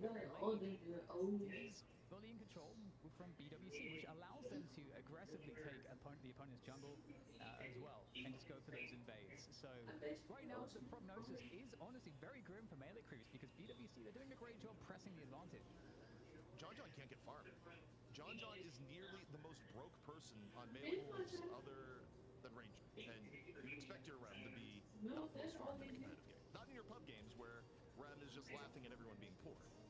But this is difficult. I'm actually curious, can we get a look at the damage done in the game so far to just kind of get an idea of who's been having some success and who hasn't? Obviously, it's going to be a little bit higher on the dice because you're involved in all these lethal battles, but the contribution, Yeah, I know, that's the only time he's been it's like a way better game on Abrams, but things have been tough. Yeah, Erebus and Tana right at the top of the damage, which is really cool to see. I mean, we mentioned that Erebus storyline, really looking, I think, to use this as a great place to prove himself. And yeah, I mean, yeah, oh no, I should let myself be watching stuff on his on a lot of damage. I was just realizing Kind of looking at scales, stories on TikTok. there's like an exponential curve almost with the Celeste, I feel like, but still, really good spot here. And Matt with an excellent ultimate there, able to take down the Abrams, so easy does it. Escaping though, maybe a bit more difficult, especially with these new and improved deadheads. The latest like AI model or whatever, like the intelligence is next level. It's so hard to deal with. The damage went up a lot. You heard could that actually part. argue on some of the drafts that Graves probably should have been higher prow, but Owl directly to the forehead of Dew. I don't know if there's going to be enough of a chase down. You see Wraith and Silver zip code, but we don't make enough space, and still, it's enough that where Dew's off the map for a little bit, has to go heal. The interesting thing here, though, is that I do feel like some momentum for Birth Clock has stalled out a little bit over the last few minutes. Like, we've had a few back and forth fights. Birth Clock hasn't been able to get a pick and then turn it into either Walker. Unlock the world's largest, most liquid financial market with Forex.com. Forex, or FX, involves trading one currency for another. It's a big deal with a daily turnover of $7.5 trillion. Forex markets are super liquid, ever-changing, and available 24/5. That means unlimited potential trading opportunities. Discover these potential opportunities with Forex.com. Explore 80+ FX pairs and Fish cake and fish cake on the grays are the perhaps more important damage dealers here, and the catch onto Ranger potentially an easy target, but you gotta be cautious. Time War there will prove a good defense and escape Bruce. As we say, melee creeps, they need to. I mean, what do they need to do? I mean, of course, obviously, the next objectives are going to be really important for them to command control over, like the next urn. Because, I mean, until then, you know, they're actually not in too bad of a spot, but it feels like they're in more of a holding pattern where they can't really take initiative. So I feel like it's going to be the next objective play ZP where they really are able to be able to do something here. I mean, you're looking for a pick if you can generate one. You're looking for a mistake at a minimum. You have the dive in here from Silent. They have been off way more than they can chew. Shocking reanimation coming out of Victor. Shining Wonder out in the middle of the fight, but Saya still can't get the escape. The door was there, but misses it by a few meters. Ido still poking and prodding, but it's Ido versus the world if he stays, and he decides, nope, I'm going to walk through the door instead. Comeback urn officially up for melee creeps, though, and, you know, it's up in a margin that this could be decent for them. Yeah, this is a big opportunity. By the way, I noticed a lot of counter spells and reactive barriers because a lot of these talent ults would actually be fatal, but they'd be dodged because of reactive barrier, because of counter spell, as opposed to just allowing the bird to get the kill. So I think we could get that free match pretty quickly, but back into the objective play here. You've got just full domination of this left side of the lane. This is where the urn has to go. But I mean, for BWC, they're also set up well here, ZP. If they're able to convert a fight here, they get a Walker and probably the urn as well. Yeah, what they want to get the solo farm for Flaws and take a look on the right. As soon as the zombies are gone, Flaws is gonna go up and get the free Walker. Melee creeps, they're looking for the 6-on-5. Oh yeah. And I think Birth Clock, they wanted to intercept them before they got the urn, if at all possible. But here we go. Both teams fighting over urn turn-in. 6-on-5 here on the left. Ray's going to be late to the fight. Ranger already got it, so is Dew. Urn picked up by Erebus in the middle of it, and it is just a clean sweep. Melee creeps unable to get anything going in a fight where they had the numerical advantage. And you take a look at Flaws here, Dan. Flaws just pulls out. I was like, nah, you guys got that. I'm going to take mid-walker. It's fine. Yeah, I was actually wondering what Flaws was doing there because he was rotating off that right lane, like you had mentioned. He was kind of very deep on that Walker already. I was wondering if he was going to come over to help, but I don't know that he expected that fight to go so well for them with that deficit of players, and now just converting onto the mid boss. They picked up a Walker, they got the urn. I mean, look at the souls. That's the result. It's a 30k discrepancy now between the two sides. BWC. Again, I was a really big fan of their comp here, and I think we have so much to talk about. You know, once we get into that post game about the comp of the melee creeps and kind of how it performs. But for right now, I mean, it's hard to see BWC in a position where they let go of this advantage. I mean, some of this is just really weird to me in terms of what melee creeps gave up in the draft. Thinking about how much of their recent success, like when Saya gets to play Paradox, it's good. Not only do you now pick the Paradox for Saya, you give it up to Gibbs at the beginning. I think a lot can be said for Bird with Clock, having the vent pick. Like, I mean, take a look at John John's game here. Can you imagine, Dan, any world where John John, if given Venator, is this broke at 20 minutes into the game? No, I can't. I definitely can't. I think it's a totally different story. And I mean, I think the problem is too. It's just, again, I'm really not a fan of the REM. I gotta say. I feel like the REM doesn't work. I feel like the supports in general, I feel like it's hard to make an argument for them at the moment. I mean, am I crazy? It's hard to say. I feel like there's other factors are more important. Also, can we hit tab? We haven't been keeping an eye on the eggs. Like, are the eggs actually still in play? Wait, John just walks in. John has no HP. Like, John walked into that fight and exploded before it could even play by. It's like, yep, he's gone. And Ido getting saved by the hotel guest. And, okay, maybe a little bit follow-up through. Charge from Saya in onto Paradox. Walker slam, and that's one rejuve off the board. Let's see if there's any help coming through here for Paradox. But playing around the Walker, Saya grabs another. Saya really desperately tried to make something out of nothing here, but you're still dealing with 2 rejuves. And Yamato, that can dive you all day. There's a limit to how survivable you can be, and Saya is really testing that limit at the moment. No way. He got out. I mean, that was cool. That was cool, but his team's going to get wiped. This Walker's going to get taken out as well. Nice door play from Ido as expected, but I mean, they can't defend this Walker. And looking for a cleanup here again. You know, we've seen a great performance this game from Erebus, I gotta say, especially in the early to mid phases of the game. Erebus was doing like great damage, keeping the pressure on. But yeah, we're in a stage where the stat check is truly outrageous. I don't think that there's much really that Melee can do to stand just the damage that is now just on the front end of these fights. It's very tough. There's very little comeback potential in the Melee Creeps comp. Most of the heroes that they have that would be devastating to go against are just paper at this point. You think about how, even say Do on the Celeste, where a Celeste is a huge pain to use when a Celeste is ahead of the game in farm, and she gets unbelievable value out of her ability to sustain in fights and be evasive. It doesn't matter when you have this little farm on the other side, because Celeste is simply going to get blown up before the lifesteal or movement make much of a difference. And that kind of goes for most of their team. So, Melee Creeps, I mean, you're almost at the Doorman special going like, Ido, pull someone in the fountain, because they don't really have many other ways of getting kills at this point, Dan. Yeah, that's kind of... That's a rough state of things, state of play. Yeah, you got the zombies pushing the left side of the map a little bit, but for right now, you know, BWC just farming up what they can. They'll buy up, and then they'll just. I mean, the final push is all this needed. Last rejuve's about to run out.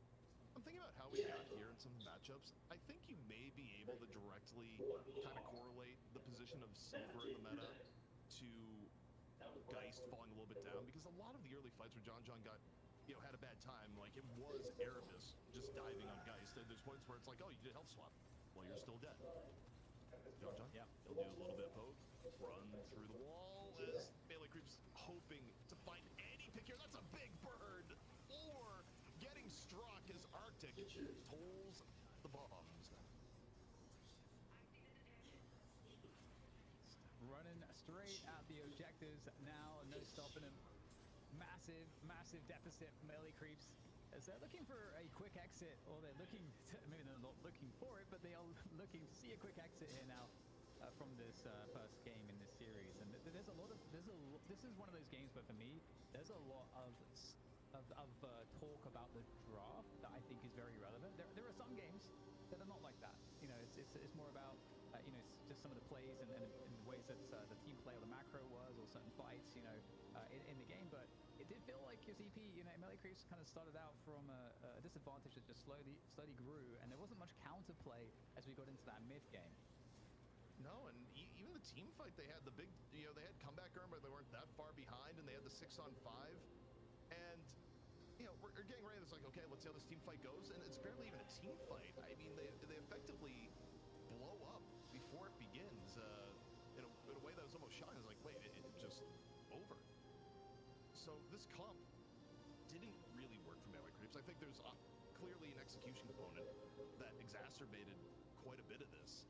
I think the number one thing is that you think about the Melee Creep system. What does a normal Melee Creeps game look like? And I'm not even saying that this is like John's fault. The draft is how it went down. But the way Melee Creeps generally play around is that they can rely on John to be the rock that is always going to be able to come in, be ahead of the game, or at least, you know, close to being the most farmed in the game, and be someone they can rely on. And in this instance, the Geist picked was anything but. They lost so much in middle early on, and it never got better as, you know, Swap comes in here on Ido. Yeah, it's very interesting. You know, there's almost a great preference oh, like, there's a great, maybe like a warden would be something that makes more sense. I mean, for John, I'm just trying to think of like, because, you know, it tends to be like the tankier M1s that maybe, you know, they're looking for in this particular game. So I think I can, you know, feel like makes sense is, you know, as an alternative to a Geist is a warden, but I don't know that even in of itself really solves the problem as much. I think I think having both doorman and rem, for me, I feel like you get behind because you're so front loaded on utility and you don't have a lot of presence in some of these fights early on. I think it impacts your tempo. Well, first stage patron about to fall as melee creeps looking for anything to bring them back into this game, as unlikely as it is, Side doing a little bit of acrobatics, taking shots from Victor all the while. 60k difference between both teams, no rejuve up. But that may not be for long, as you look at Brother Clock, they have rotated into the mid-boss. The Rejuvenator is coming on down, and you know, while this is happening, they're still fighting a Victor here in middle. They're going, just keep fighting, bro. You'll have rejuve by the time they're on your next life. And it's actually true, Dan. Yeah, Tanner bullying people is, you know, it's who he is, it's what he does. The deadheads are actually so much more annoying than they used to be, really, truly. But it doesn't matter too much here. They think now, Dan, that the IQ upgrade was real. Shining Wonder hops on out, but when you're this far behind, it's not much of a wonder. It's not even a delight. As Bird of Pluck going to be taking this here and putting melee creeps one map away from being eliminated from the money.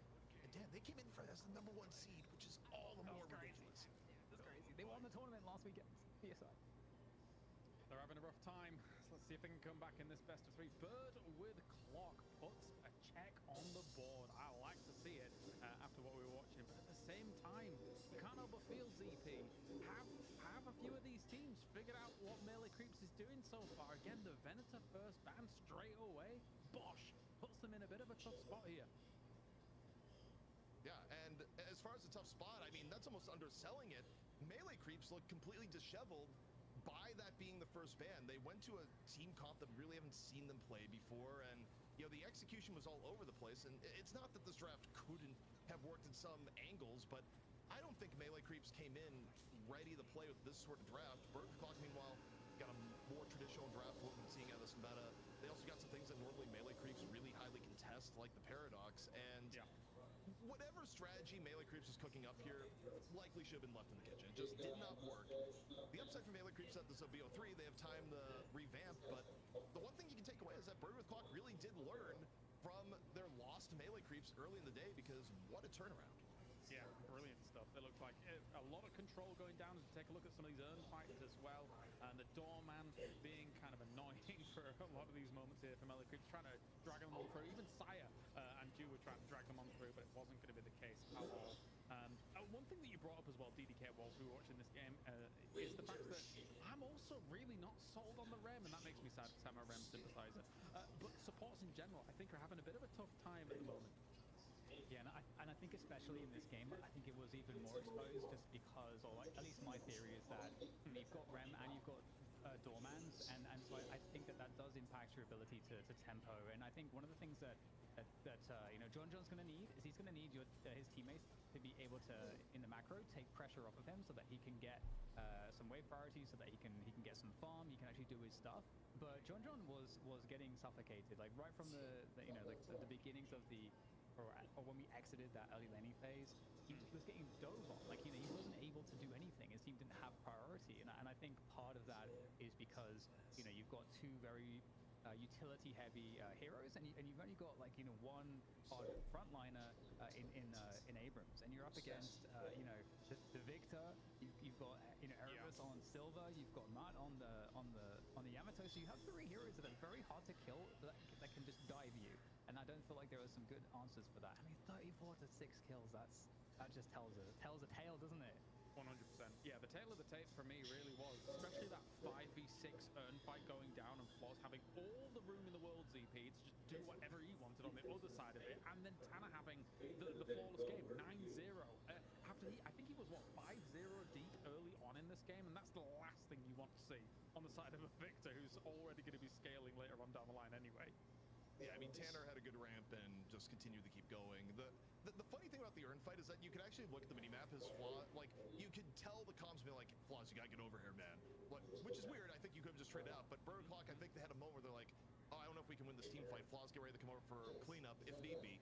It's Flaws starts walking over, crosses past the middle lane, and everyone on melee creeps is dead. They're like, no, Flaws, it's fine. Just go middle. We got it. Like, absolutely no problem here whatsoever. But, I mean, when you win a 5v6, yeah, it was comeback Urn, and no, the Urn didn't really get deposited as expected. Where, by the way, I actually feel like with the aura change there's almost a gamesmanship idea where I feel like the best way to play it is to bring the Urn over and then let the other team actually turn it in so you get the aura for longer. Because you have this strange dynamic where it turns in really quickly and you're favored. But if you're looking for a team fight, you kind of want the resistance aura to be going on for longer. So design there is a little bit weird in terms of incentives, but either way, Melee Creeps wasn't able to make any of it work.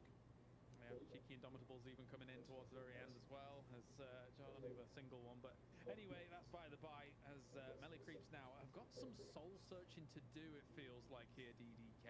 In terms of approaching the draft coming up, like what is the puzzle piece that they're missing here to be able to solve this? Because that's multiple games in a row now. We've featured them here on the mainstream. It has not worked out. Yeah, I think what John gets onto is definitely important. I think seeing Warden would be nice because I think Warden can participate more in some of the early to mid-game fights. He can tempo a bit more, especially around the objectives. So that's something I'd like to see if he's going to stick to that kind of character choice. The other thing, though, I think that's limiting, and I think the Ivy ban was really effective. Because I think, as you mentioned, Kalaris, it kind of forced Ranger to then play onto the Rem. So I think Ranger's hero pool here is maybe also creating kind of these downstream effects where it's kind of hard to draft in the rest of the team. And I actually think that they shouldn't be playing Doorman necessarily right now because I think that you want Ido on something that's more active. Like having like a Lash instead there would have been really nice instead of the Doorman because Lash can do so much more in a fight, setting up team fights, doing a lot more damage output, be much more dynamic. So, because if Ranger's going to be on a Rem, okay, that's fine, but I wouldn't want to see the Doorman with that. Yeah, I mean, there was moments where they're trying to, send the doors in through to the double Sinners here, ZP, to try and wrestle that away. That first time around, they actually got completely shut down. And the second time around, yes, they do escape, but it's like, Bird and Clock have got a real good bead on when you're trying to go for that, and they're causing you some problems when you're doing it too. Also, I think it doesn't help. Those tactics are usually a lot better when it's even or you're ahead because then you can quickly get in, either get an elimination or get an objective down quickly and get out. When you're behind the power curve, you show up, nothing dies, and Doorman actually goes down in the process. So the level of farm in the game definitely did not work out well at all for Doorman having success with those shenanigans. Tough stuff. We're going to have to see if on the other side of this break, if Melee Creeps can try and find the key they need to unlock. Maybe not with Doorman, but we'll see on the other side of this as we'll check in with Game 2 in just a few.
All right, welcome back here to the Night Shift Open. It is $12,000 on the line, and our number one seed is currently on the verge of elimination. Unprecedented scenes here, I think, fair to say, DDK. I'm trying to think, is it unprecedented?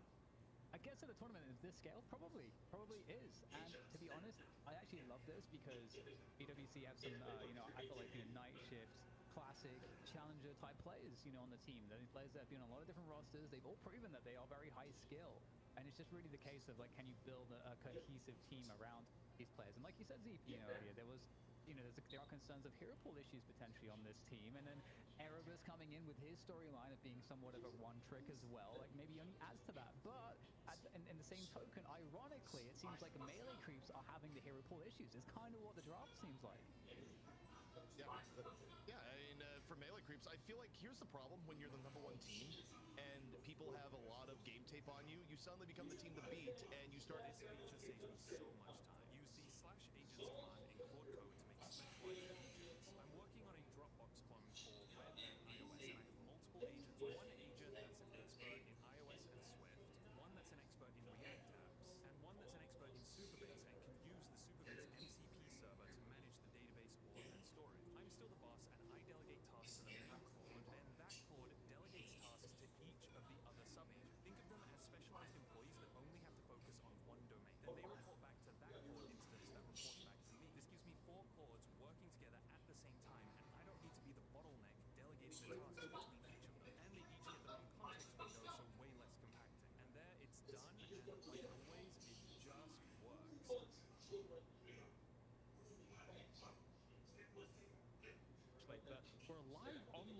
distribution here. If we could take a little bit of a look here. Oh, we're watching Deadlock in Walmart here as Walmart has joined us for the Deadlock Open. Exciting stuff here, ZP. And look, the entirety of Walmart is currently watching the Deadlock Night Shift Open. And they got the great low prices in the background, where you can always get good sales and bargains. So here's like, well, I don't know if I go for this, but it's $844, that sort of sale. Whatever's being sold in the electronics department, I might be in. I see some headphones there. See some a game controller as well. Again, what is for $844? Oh, that seems like a really good price. I'm impressed. Trying to work it out. It's like some kind of cables. What are those? HDMI's? What are we doing with here? I'll take 10. I will take 10. That sounds fantastic here. I've got many a screen to be able to hook up here, so I can have 10 screens of the Deadlock Night Shift Open up and ready to go. We had lots of games, of course, going on at exactly the same time. You could be watching many a game at all the same time. It'll be a great time here for more Deadlock action. And now, I mean, well, that Deadlock action might be coming to an end here for Melee Creeps DDK unless they can pull something out of the hat. I'm a little bit concerned for them. I was saying whilst we were in the break, I feel like they might be cooked, but as we get into this next draft, this will be very important.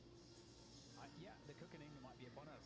Honestly, with the Melee Creeps, I do fear the same thing. I think BWC, like CT said, they came into this one with the loser's advantage in a way, where you lost, so you get to figure out, okay, what changes do we have to make? You came in with those adjustments, and Melee Creeps, they're like, yo, Erebus, we're targeting you. We hear that you can play 2 heroes, bro. We're gonna take one away. Look, I think this makes sense. Where Erebus's hero pool is a concern. Is like, okay, well, how much did you brought in the hero pool? Bird Clock, though, do you ban the pocket or vent? You go for the vent. Okay, Melee Creeps being first pick here is important because I gotta tell you, after what we just saw in the last game, I will be losing my mind if they don't immediately lock in the vent and bring John back to where he wants to be. Bring some Irish retribution. Do it. The ginger says so. All right. Yeah. I feel like you could do a good Venesurf cosplay too, actually, to be honest. Yeah. It would require some dying, probably. Yeah. You should do half Kelvin, half Venesurf, like in the same. I feel like you could do it. Kelvator? The Kelvator. I like that. The Kelvator. Talk about the draft. Go away. Probably Paradox. I think if you're Bourbon's Clock, you realize Saya not being on Paradox was a good time. Maybe you grab the Paradox again. And yeah, that's exactly what they're going to do. I think you don't give Melee Creeps time to reconsider and say maybe grabbing Abrams in the first 2 picks. Don't do that. But in this case, Melee Creeps still might have to because Paradox got picked. We'll see what goes in here. I do wonder if they grabbed the Ivy earlier too. So they're grabbing Abrams, and if they want Ranger to play Ivy, you would have to pick it here before the mid-stage bans. You would, but then Celeste gets banned, most likely. True. Yeah. Because they would still want to play Celeste, I'd imagine. So that's going to be interesting. I do agree. I think that is a very good point. I'm also curious if Dorman is a red herring, or will be a red herring for BWC. Oh, they get Talon instead. Okay. Yeah, obviously, great. Burden Clocks looked good with Grey Talon before, so taking that away, again, it's more earn control. I think things are lining up better here for Melee Creeps, but now that is interesting, right? Because technically, if they'd have taken Celeste or Ivy, that would have just directed the other one to be banned. Now, there's, we get one at least. Also, I have some insight here I didn't really think about when comparing the drafts. So, coming in, I believe Melee Creeps had first pick at the start of the day, whereas Bird with Clock had first pick in map 1 of this series.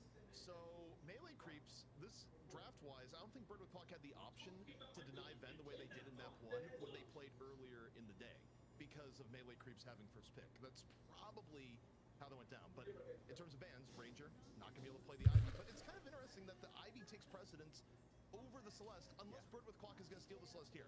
I think if you don't take it here, Melee Creeps will 100% grab it on the next 2 picks unless they've decided you're actually off it entirely.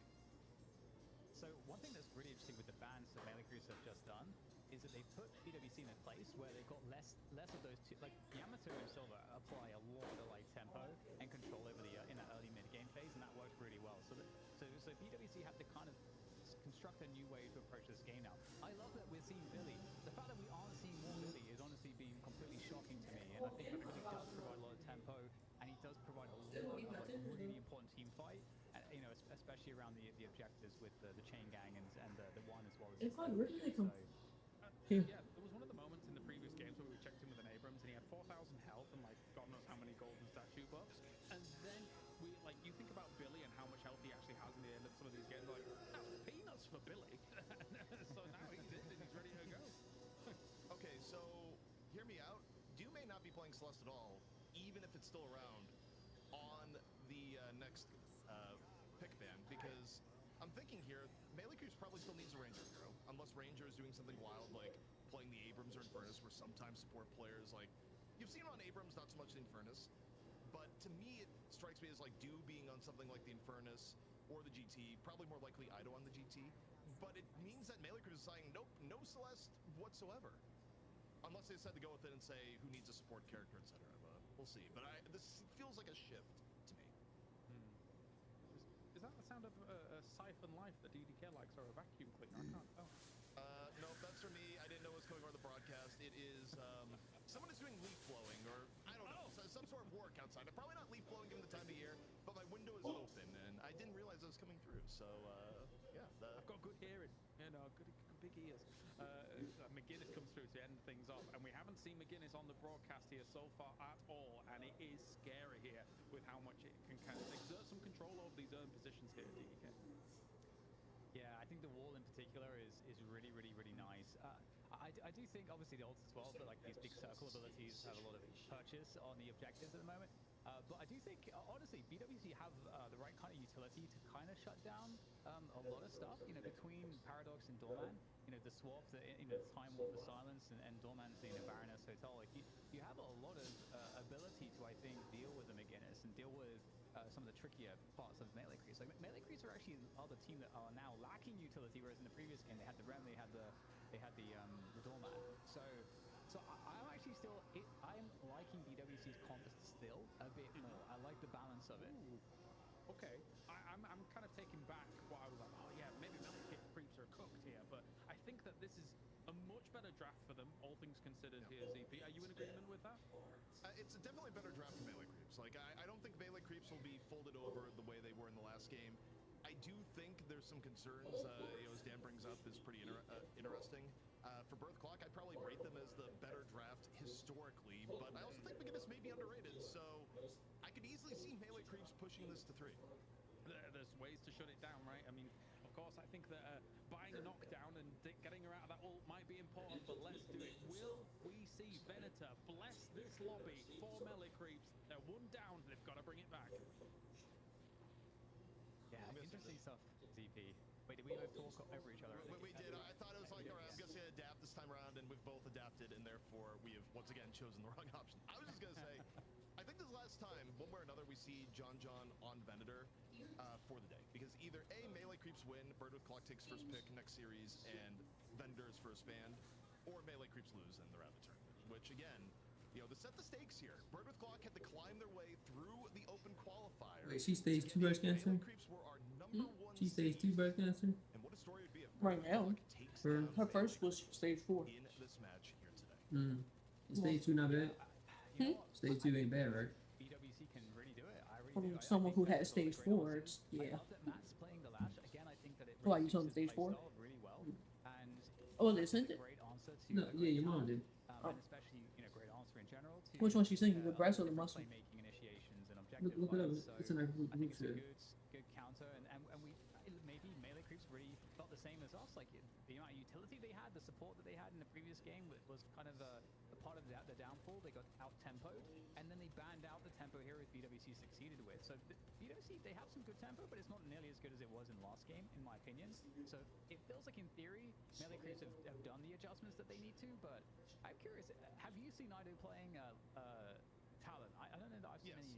It's been a 0 pool before, both in Night Shift and in pubs. Like, it's 100% in its pool, and it's who I was mostly expecting to play. The one thing that's interesting to me in terms of lane steps is that it's been a long time for position 1 that John has been anywhere but the mid lane. You actually have John over on the left this time around. So, actually a pretty big change up in who's with what. It's a Venator Abrams lane that we're seeing over there.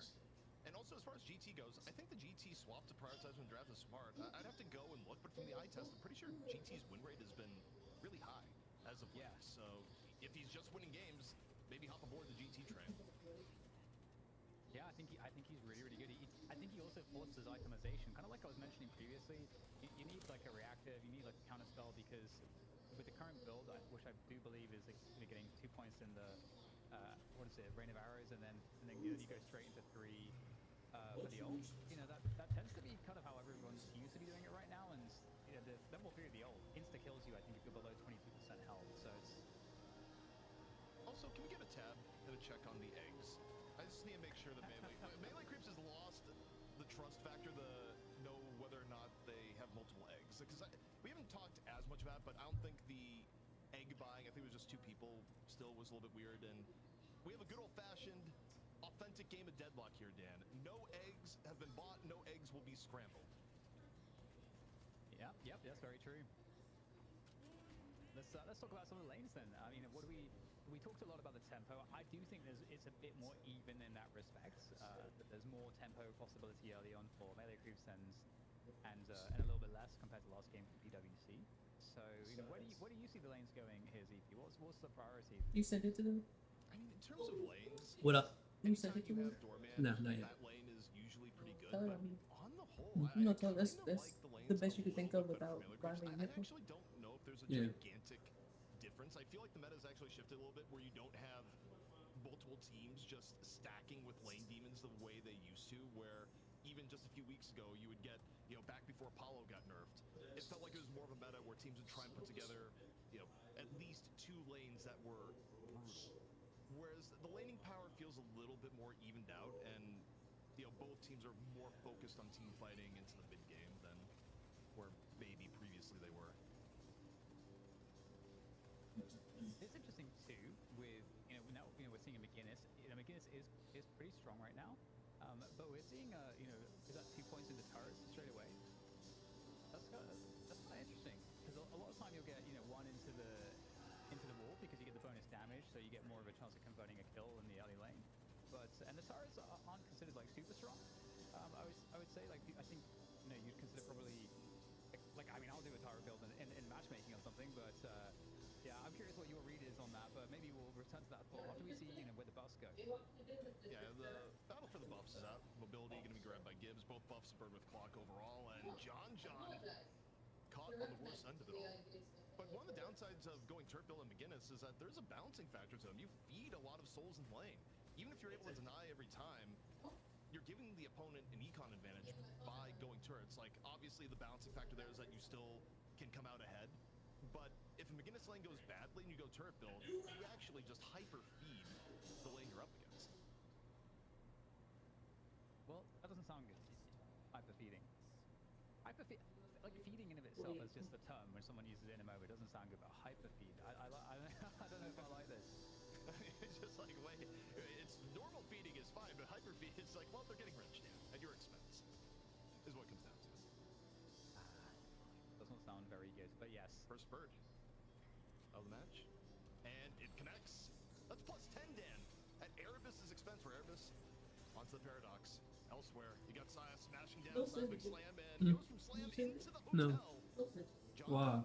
stuck on his lonesome. Your Domini is popped out, but he doesn't have a ton of HP to support it, nor do people want to peek him.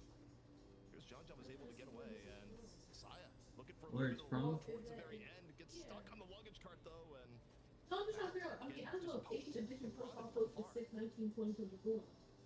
Where you see it? Oh yeah. Classic doorman shenanigans here. Bro got posted 619. That's good. Okay, you're gonna get charged through the door into your demise. Okay, that's looking great. Saya saying, I don't have time for games. Just charges through the door placed by the doorman. I mean, you and could sets up the quick 2, which is honestly a really big shift in tempo for this lane. But elsewhere, Death Slam out. But maybe more of a saving Death Slam for a Matt who is under pressure from both ends. Tries to go for the parry. No one's biting. Going down towards the end, and the parry goes the other way. In fact, Fishcake don't land a parry of his own. Yeah, really positive trades on damage there for Fishcake. So, yeah, like you said, Melee Creeps, I actually felt like it was very even, maybe even leaning towards PwC slightly. Before that exchange with where it kind of Gibbs fell. Now, yeah, it's going to be really interesting to see how this looks. So definitely more of a kind of, I would imagine you know, well, the turrets are going to be doing something. We get the Mystic expansion as well, which is going to be really nice for the ultimate. So definitely going to be looking at. I was imagine like a fast ultimate focus build from the beginners. What a difference, by the way, Dan, for Erebus. Where, in terms of Erebus's hero pool for FPS Lounge, when Bebop was getting banned, it was a lot of Erebus on Paradox.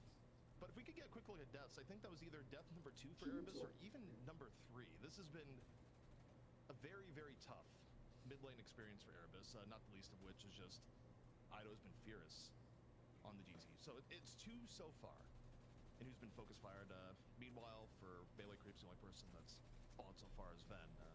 Yeah, these nets, I wish I could kill them all. You need the exact. Yeah, and I mean, if Erebus can have a great game here on Paradox, like he had a great game on the Or get silver, them little plugins where they stick to definitely it. beating some of the allegations. So we'll see if there's So a recovery many. to be made. I just killed. You I know, killed 2 of their backers and there's still one flying around in It's there. definitely a tough lane. You know, Victor Talon is definitely nasty, but Like, our house is not like dirty, really. Like, why do we have to we're do coming that? close to the exit of the early laning phase. So like I gotta say, way better look. the more I look at the comp here, I actually think the mechanics of team fights around Urn is quite a bit more favorable for melee creeps. Like, yeah, Birth Clock, you have Death Slam, you have Billy ult, but I think the way that a lot of these fights are likely to pan out, especially with Saya repositioning people to shoulder charge, melee creeps is going to have way more preference. And speaking of shoulder charges, Gibbs And then they taking gave one a fly here. high. Chain gang Should be out making in more. response, courtesy of Billy. John though, they're there with the gut shot, pulls out the crossbow, and Gibbs says that is unauthorized weaponry. Throws him into the Baroness to cool down. Still may have him on exit the fire, and nope, I not at can't all. even breathe. So the disarmament I kind of don't working out like here. to do this all. Damn, that's I never been on my life before. the It's hero what nobody you gets do to easily me. ulted. Hey. Oh. Matt definitely has more aura with his parry, but you know, he's gonna die though. So Watch when you fucking hit it. Like, stop it. 5k deficit for the Battle Clock side now. As it definitely looks like you know, Ida's having a really nice time here in mid, and John is actually kind of online. You know, he's just able to be actually way more relevant compared to what he was able to do on the Geist in the previous game. Not just more relevant in farm too, but just a clear difference in comfort when you look at how the left lane has played out here thus far. But buffs are up, it's 10 minutes. And for those tuning in wondering where in the world is the Urn, well, you're gonna have to wait until minute 12. The recent change that just hit the game in between the last night shift and this weekend.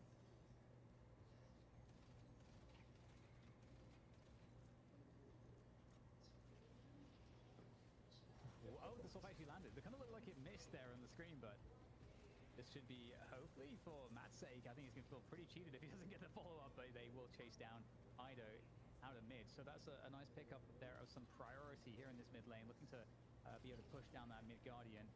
The right click there from Arctic, finishing off Fishcake, and Arctic definitely is someone that could be a massive problem on this ship. We haven't really uttered Arctic's name too much yet in this cast of this map too, but an Arctic Shiv, we did talk about earlier, is a nasty prospect. He had an insane performance earlier today as well. Yeah, I mean, earlier in the tournament, we tell you, it was like, what happened in this match versus FPSL? It's just like, oh, Arctic had many kills.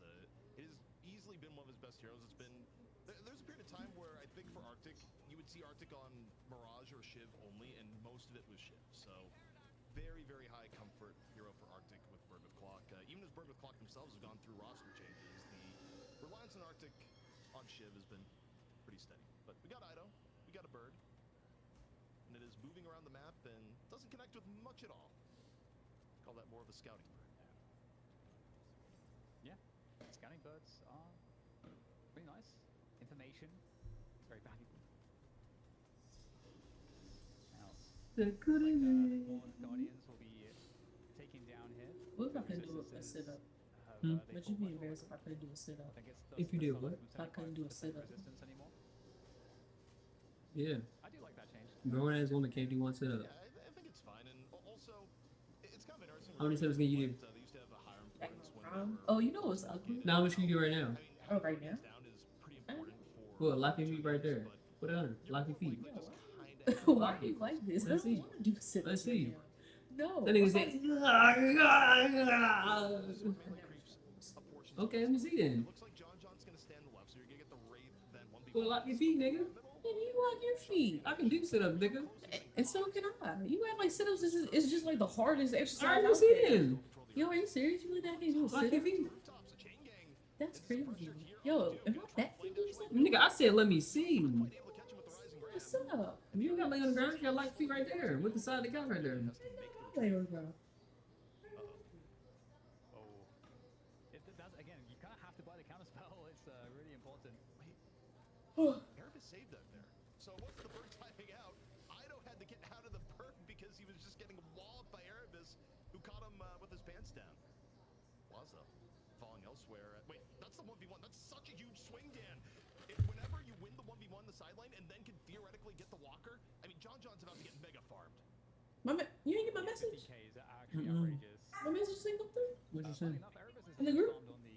What's the last thing you say in the group? You said I was just asking because of the I cropped it. No, I just wanted to make sure. You said what? I cropped it. Oh, you cropped it? Yeah. You sent it already? Yeah, I cropped it. I cropped the 2024 out. But that's what I'm thinking though. That might just be the protocol like that they made up from back when she. Well, either or, same. I mean, but there's always one. I mean, did you crop her picture out? Oh god. Huh? Did you take her picture out? Her picture. In the corner? No. Let me see the corner. She said that's all we need. No need for more. Damn. Yeah. The floor is lava. The floor is They absolutely gonna look at my lava. ugly And a like, damage ooh, stat look check at her. because everyone got the world's biggest hot foot from Dew in the Ern fight. You just look there, it's like punching, and yeah, look at the damage. Dew top damage on the team, and I swear to God, I think about half of that may have come from the last fight. Flame Dash got an unordinate, unholy amount of value in the fight we just witnessed, and as a result, melee creeps is able to turn to their favor. The only downside for melee creeps, bird with clock, they sent Gibbs back to defend. There was a hotel checkout on the John. He wasn't able to get the walker. Still got the solo kill before, but it wasn't quite the Venator surplus they were hoping for. Yeah, I have been and still am a big believer in the Inferno stash. Is that all you told them? Build.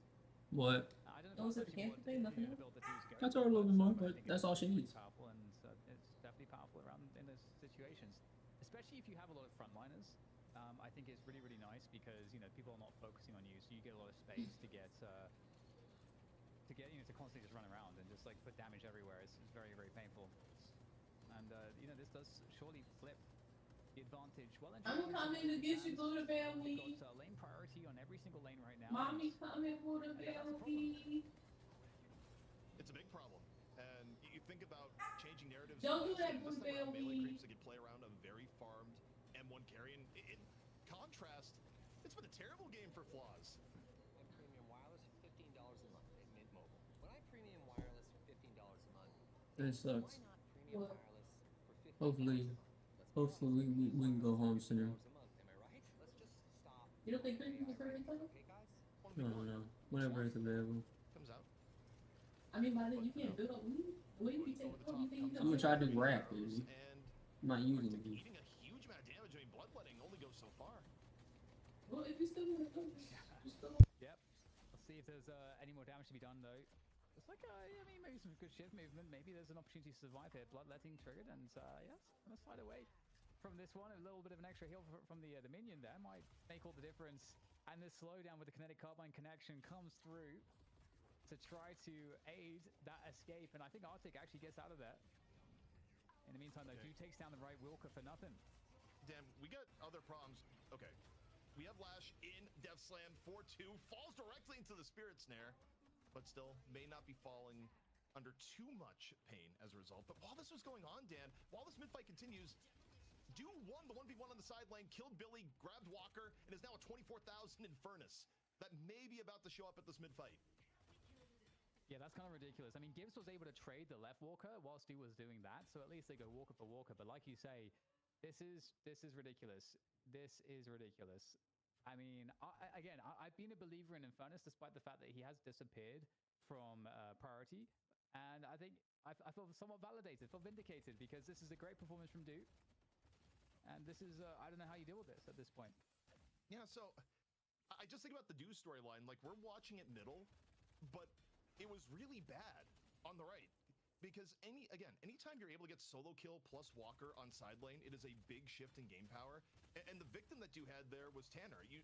Bird with Clock said, Tanner, defend the Walker solo. And you're probably not going to defend against an already, at that point, fed Infernus as Billy. It was a losing scenario, made all the more worse by getting the solo kill where you get more farm from it. And yeah, I mean, now it's turned into a really big problem for Bird with Clock, where even though the difference between the two teams is only 10,000, because of who actually has the farm from melee creeps, these fights, like generating the win condition for Bird with Clock is pretty difficult now. Look at those huge Walmart bags all over the place. Well, you need big bags at Walmart because there's so many deals, Dan, that you have to actually invest in, that anything less wouldn't be enough.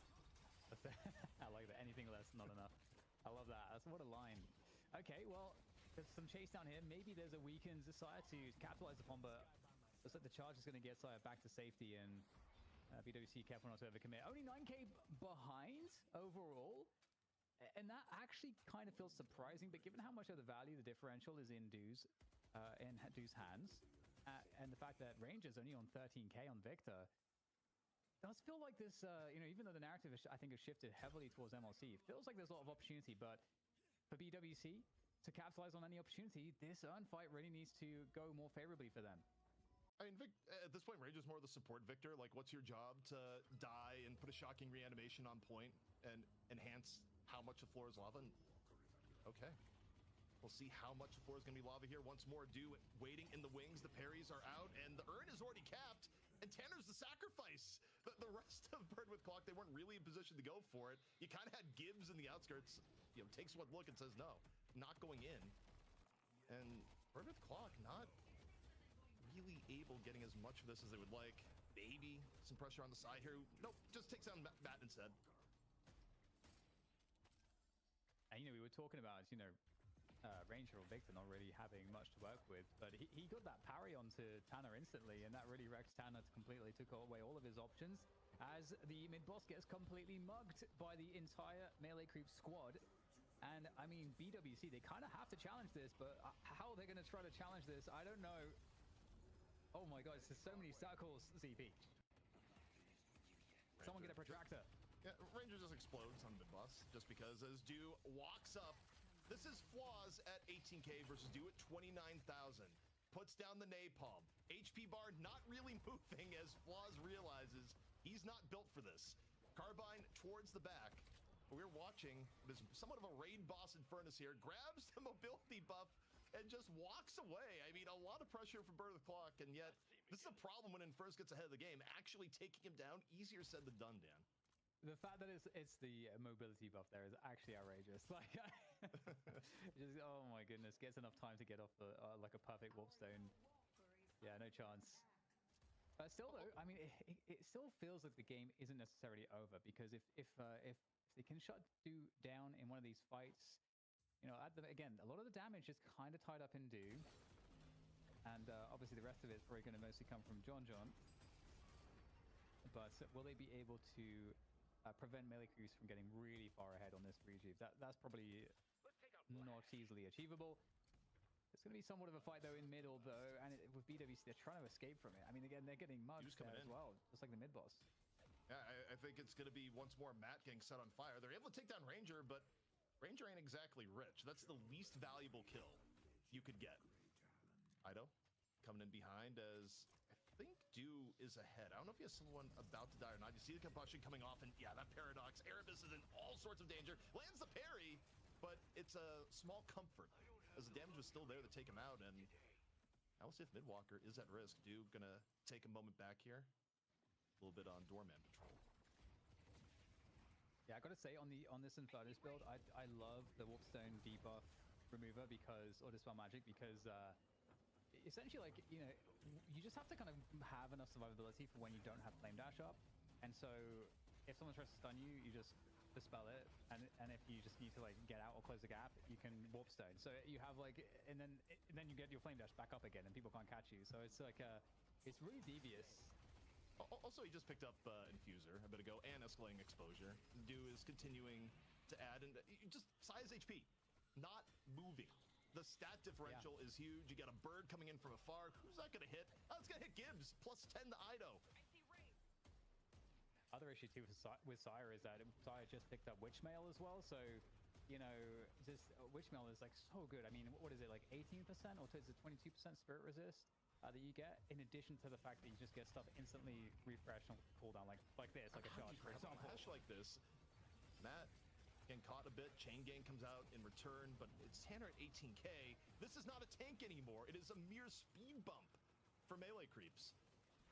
And now, okay, the upside is you get a big power spike on Wraith, you get Ricochet, but you're still so far behind that it's not going to be the way it would be if you got it at a more even game state.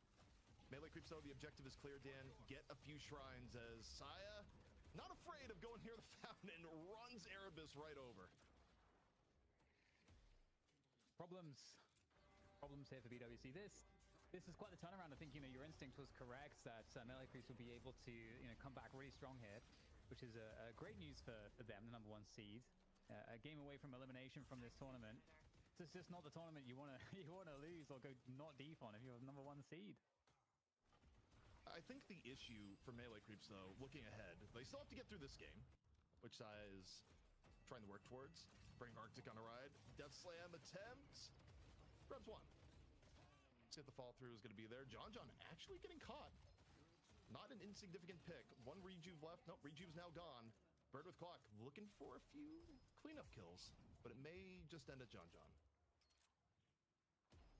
Yeah, you're not touching this guy. I gotta say, by the way, you know, just after watching Matt just have that ground strike there, it looked like it should have actually connected.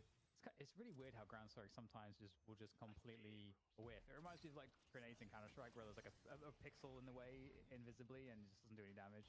I mean, look, it may share some code, you know, same developer, same engine. Like, for all you know, some of that CS grenade code made its way into Deadlock, more likely than you think.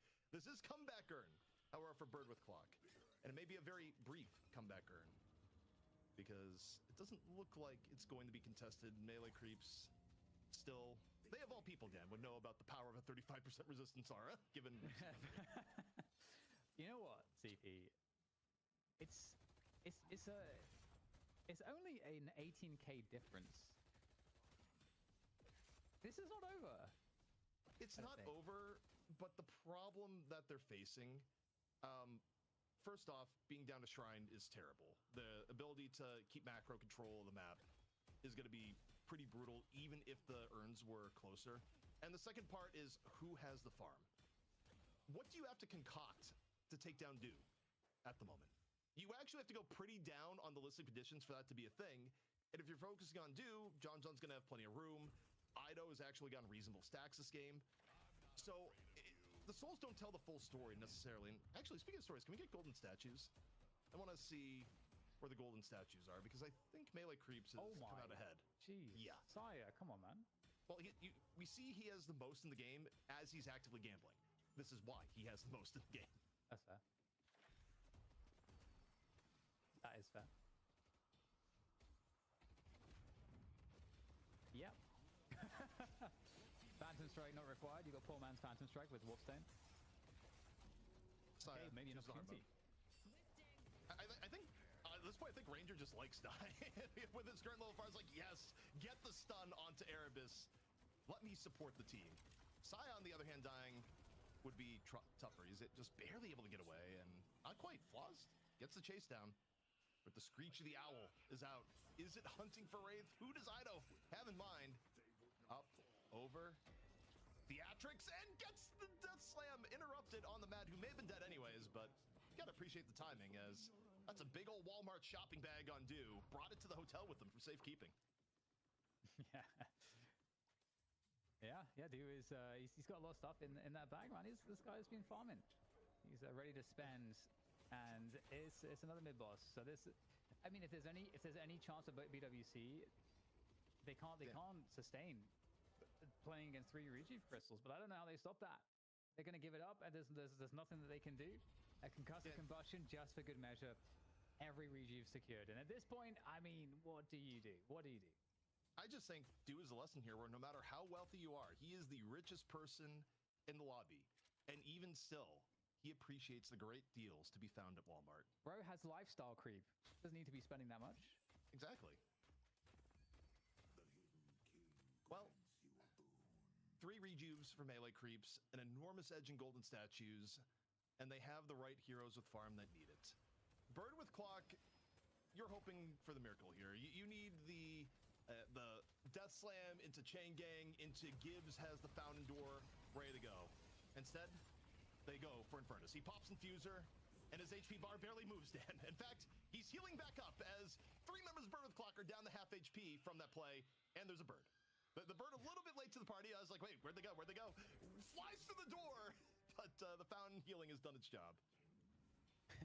That's kind of a jump scare. Like, look at the door and a bird comes through it. Yeah. I mean, just, I respect it. Dude understands the value of these Walmart deals that he has secured in that bag, and he's been protecting them. 3-man Chain Gang, but he got the heavy barrage off and away. Death Slam. That's Chain Gang in the Death Slam, but the fall through may not just be there. And even if it was, you still got 3 rejuves in the tank. Saya swinging away near the Fountain. As first stage patron, it's done reconfiguring. It's second stage here on the Archmother. And melee creeps, they're looking to bring us to a map 3. Not going down so easily just yet. Goodbye, BWC. They got some stuff to think about. They just one last ditch attempt to delay the inevitable. You know, you fight until you can't fight anymore. Gotta respect it from BWC here, but they are gonna get wiped out, and the Archmother is dead. Colossus. Oh, there's some life in them old melee creeps yet here, boys. That was very, very fun to watch, especially Dew, man. I feel like Dew was able to do so much with that. With that Walmart bag, he's going to be buying 100 $8.44 HDMI cables, as well as the laptop coming on in here for them. 1-1, we get to game number 3, ZP. Honestly, Calaris, you just did your audition for The Price is Right. And now in our next showcase, you have this, and even the laptop is what Dew picked up at his shopping spree at Walmart. But look, the Infernus pick, we weren't expecting it, but it was hard to deny the value that we were getting out of Dew in this game where, I mean, it was in a whole team fight where Bird with Clock was saying there's going, we must melee the urn. And all the while, their feet were burning. They were melting from the bottom up. Yeah, even Arctic on the shift, after having a great start for the day on it, is not able to save this. Felt like not a lot of room in some of these fights, right? I mean, even the Billy really didn't gain much traction towards the end. Ido here with the birds constantly being able to wreck face DDK. And of course, Dew just, as I say, melting things, absolutely melting things. Yeah, it was so much more functional of a lineup for melee creeps, and I think that cohesion